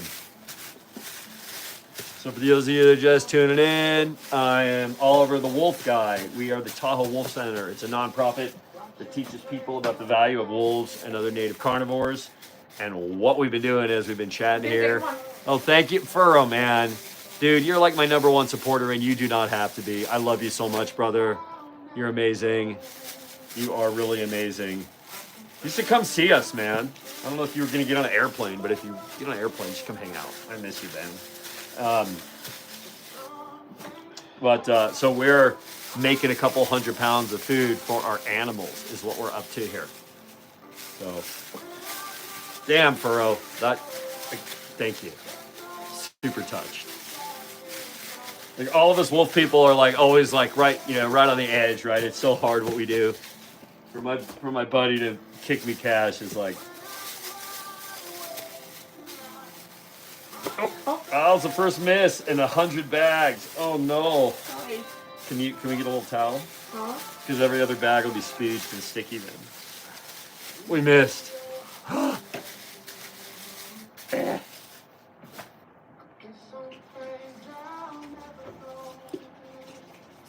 Oh, thank you for that. We do not have kids. These are our kids. This is it. It's me and Tanya and a lot of canids. Lion cubs.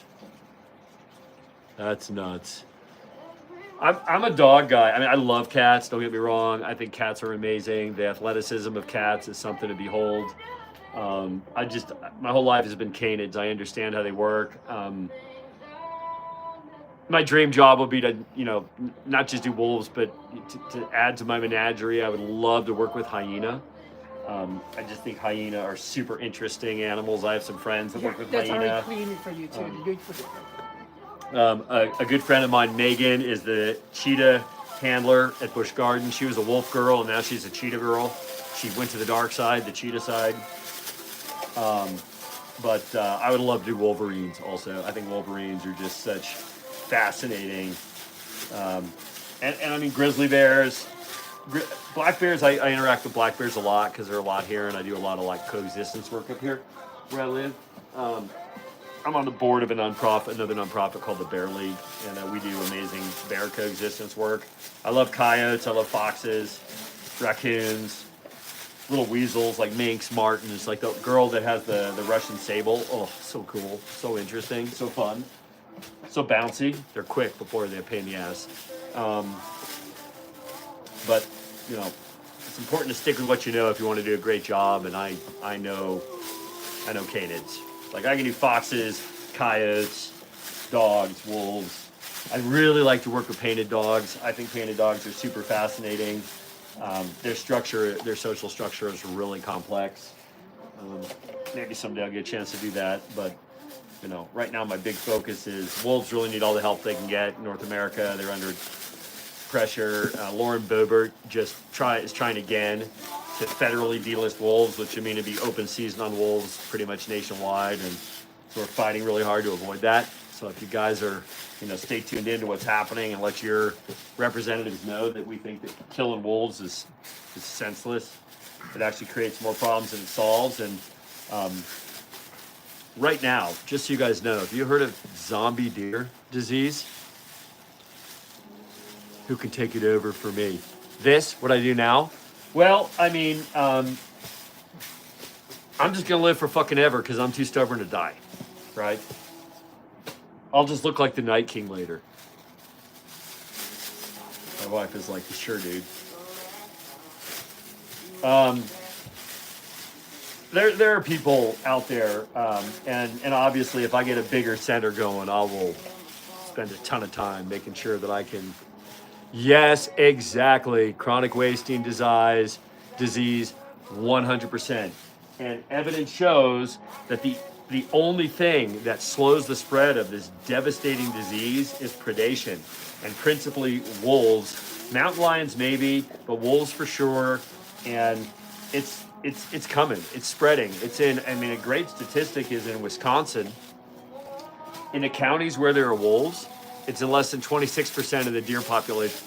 In the counties where there aren't wolves, it's in 74% of the deer population.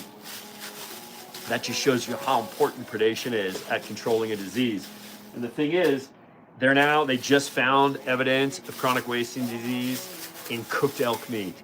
That is so freaking scary because it means that it's something that can get into the human food supply, and the incubation period before that disease is symptomatic in people is like 20 years.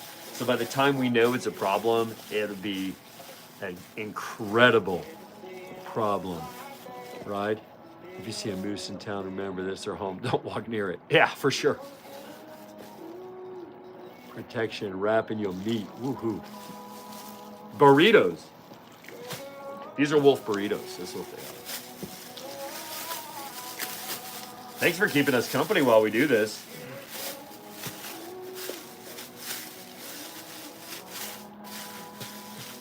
And for those of you that have supported us on here during the show, I really appreciate it. Every penny helps feed a wolf for sure. And close. No, this wasn't quite ready for you yet. I think we're getting tired. We're starting to make mistakes. Just be patient. Yeah, it probably was because, right? I mean, it makes sense. It's a prion disease. We don't really understand much about it, but we know that we can't kill it. We know we can't kill it. There is no treatment. There is no cure. You can't even burn it out.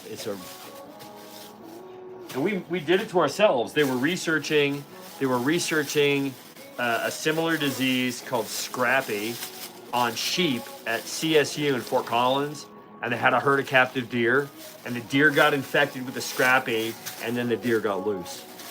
So we did it, right? I mean, it's like it's right out of a horror movie. We created a disease that could actually turn into a zombie apocalypse.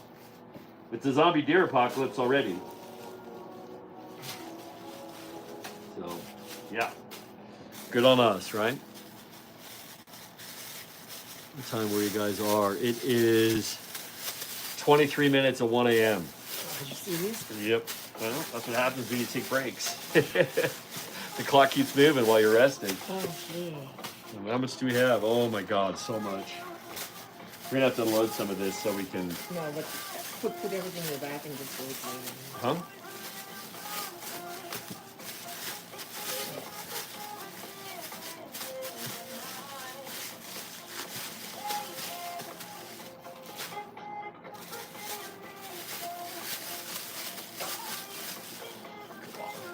Almost. Almost. What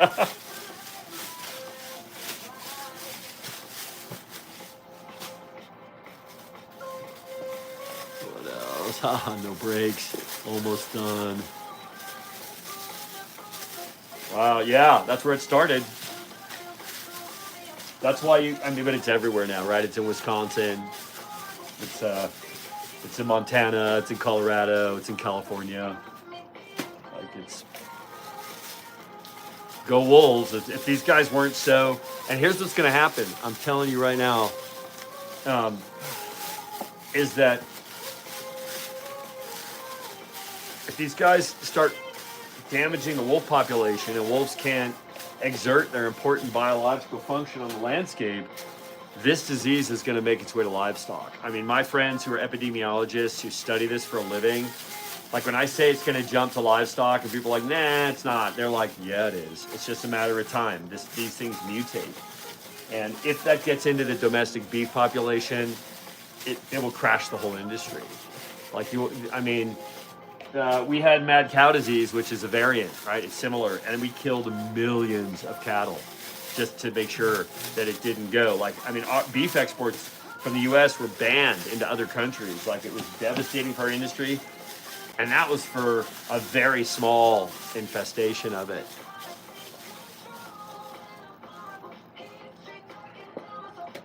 I don't know that much about The Walking Dead, so I can't really answer the question. Just power through. Yeah, we've only got about another, 50 pounds in there? Yeah. About 50 more pounds, so about 25 more bags, something like that. It's more than that. This is all the crates we have? It's not one more, but it's still a lot of things. You just put on top of each other. You won't be able to move it. Yeah, no, but okay, look at the crate. Hold on.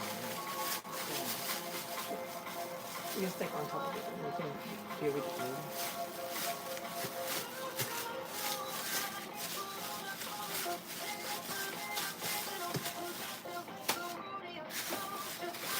What else going on here? So, yeah, I don't really know about, I mean, I'll tell you that chronic wasting disease is so insidious that when infected animals defecate and their feces gets absorbed into the soil, the mutated prions grow in grass, and other animals that consume the grass get the disease. It's just crazy. But for some reason, wolves do not get affected by it, and we don't know if it's just because they don't. We think that something about their digestive process is one of the few things that can manage it, because we don't see when wolves consume infected meat, they're not pooping out prions that are infecting other animals, which is super interesting.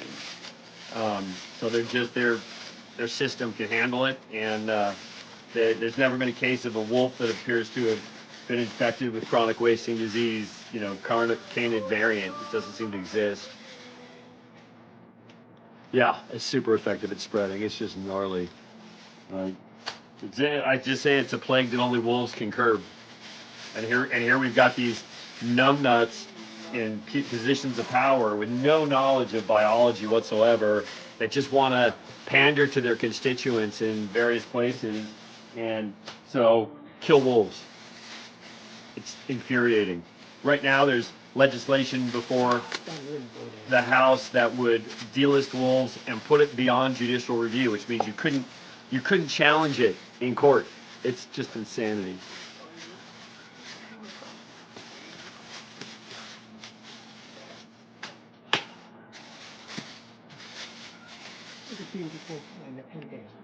Right, yeah, UK, right? The media needs to be talking about it. I mean, the avian flu is a nightmare too, but at least it's a virus we can handle, right? I mean, you can get rid of a virus by killing the animals that are sick, but you can't kill the landscape. In Fort Collins, hi, this is Nepenthe. This is my Nepenthe. By the way, for those of you, Nepente is an Alaskan Malamute. She's going to be a year in a couple days. Nepente is already in like one of the final groups for America's favorite pet. And here's the deal. Malamutes are the only breed of domestic dog that has roots that are directly indigenous to North America. It's a breed that was created in North America. And so they're very special. And Nepente is very special because she was raised by wolves. She's unruly. Actually, I got a children's book about her coming out soon called The Little Malamute Raised by Wolves. Her name is Nepente, Nepenthe, and it comes from Greek mythology. It's a magical elixir to heal your sorrow. And we got her after our Malamute Bixby passed, and she definitely has been a curative balm for the misery of losing something you love that much.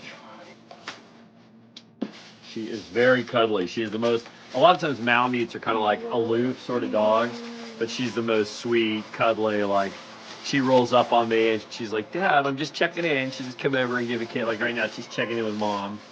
She does this a check-in where she rolls up and she just, "I'm just coming over to give you a kiss, give you a little love, little kiss, little love." She's 80 pounds, and to me, she looks like a Shiba Inu because the other animals are so much bigger.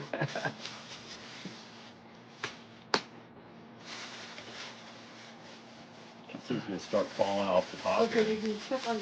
It's fine. It's not. Well, needs to check in. Check in. Check in. Hi, you the papa. Oh, I love the balls. Check in. Check in. Check in. Oh, beep, beep, beep, beep, beep, beep, beep. She was checking in. I gotta give her my focus when she's checking in.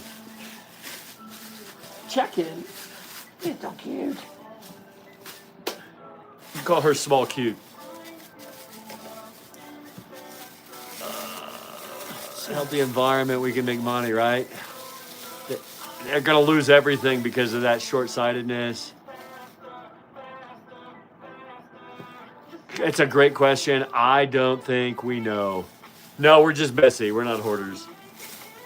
What is it about? Somebody asked if we're hoarders. I'm like, no, we're just messy. It's just a lot of clothes sitting on a chair right now because I was hot while I was working. My desk is always a mess because I'm a busy dude. And I'd rather be outside in the woods with my animals than cleaning. But you're looking at my bookshelf and a chair with a bunch of stuff on it.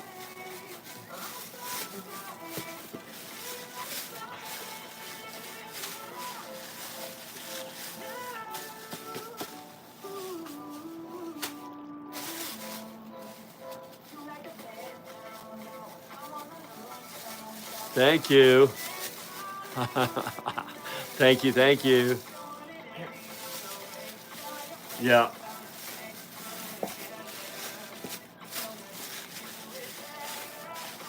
I admit our lifestyle is not for everybody, but I mean, I'd rather be super close to my animals than have a spotless house. What can I say? It's just not my priority. But I will tell you something. People that live in too clean an environment tend to get a lot more infections than people that live in a less pristine environment. I don't think we should talk about it. Okay. All right. I'm just addressing it since someone brought it up. Well, you know what? If they bother them, they don't watch us. Yeah. Things are starting to fall. That's fine. You make it. No, there's no way. We're going to need something else, or it's going to be stacked everywhere. You can stack it, yes. Please. Still 20 more pounds to go. Here. You put it on the floor. It's going to be out of place. A room that's lived in, but then again, I'm OCD. And it was come first, clean later. That's right. Somebody calls me a hoarder mostly because it's just mad shit. It's an organized mess. Well, like I know where everything on my desk is as long as nobody else touches it.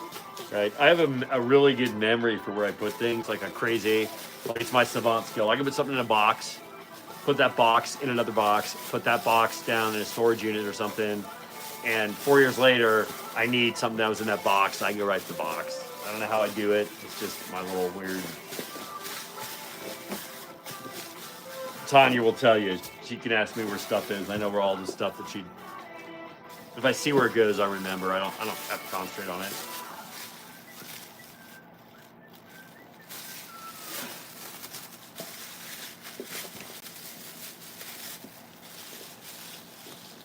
Yep, exactly. Yeah, we're definitely not lazy people, let me tell you. The days I put in would break most people.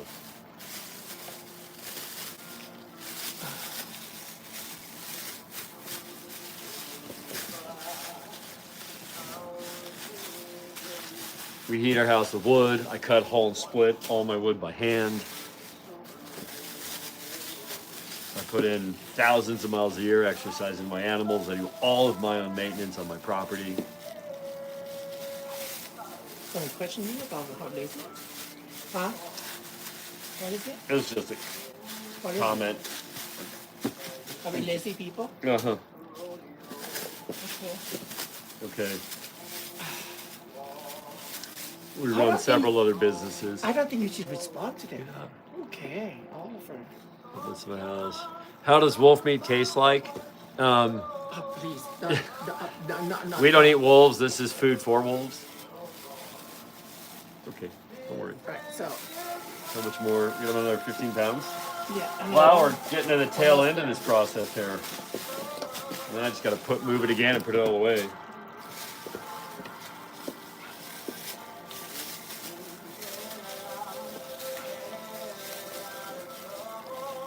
I don't really respond to them.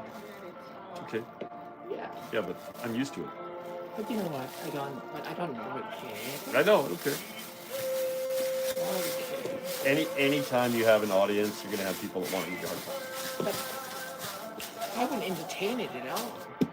Oh, I let people look foolish. Doesn't matter. Just do what you're doing. Remember, it's my evening too. Right? So for those of you guys that are bouncing in here and haven't got an intro, I am Oliver the Wolf Guy. I'm the founder and executive director of the Tahoe Wolf Center. We are a nonprofit entity that educates the public about the value of wolves and other native carnivores. We have 5 ambassador animals on the property, and right now we're in the tail end of making about 270 pounds of food, which is about enough food for them for the next 20 days. If you want to support our nonprofit, you can give me a super on here. Every dollar goes to wolves. You can subscribe at various membership levels on my channel. You can look at my nonprofit, TahoeWolfCenter.org. We have some super cute merch, which I showed off earlier.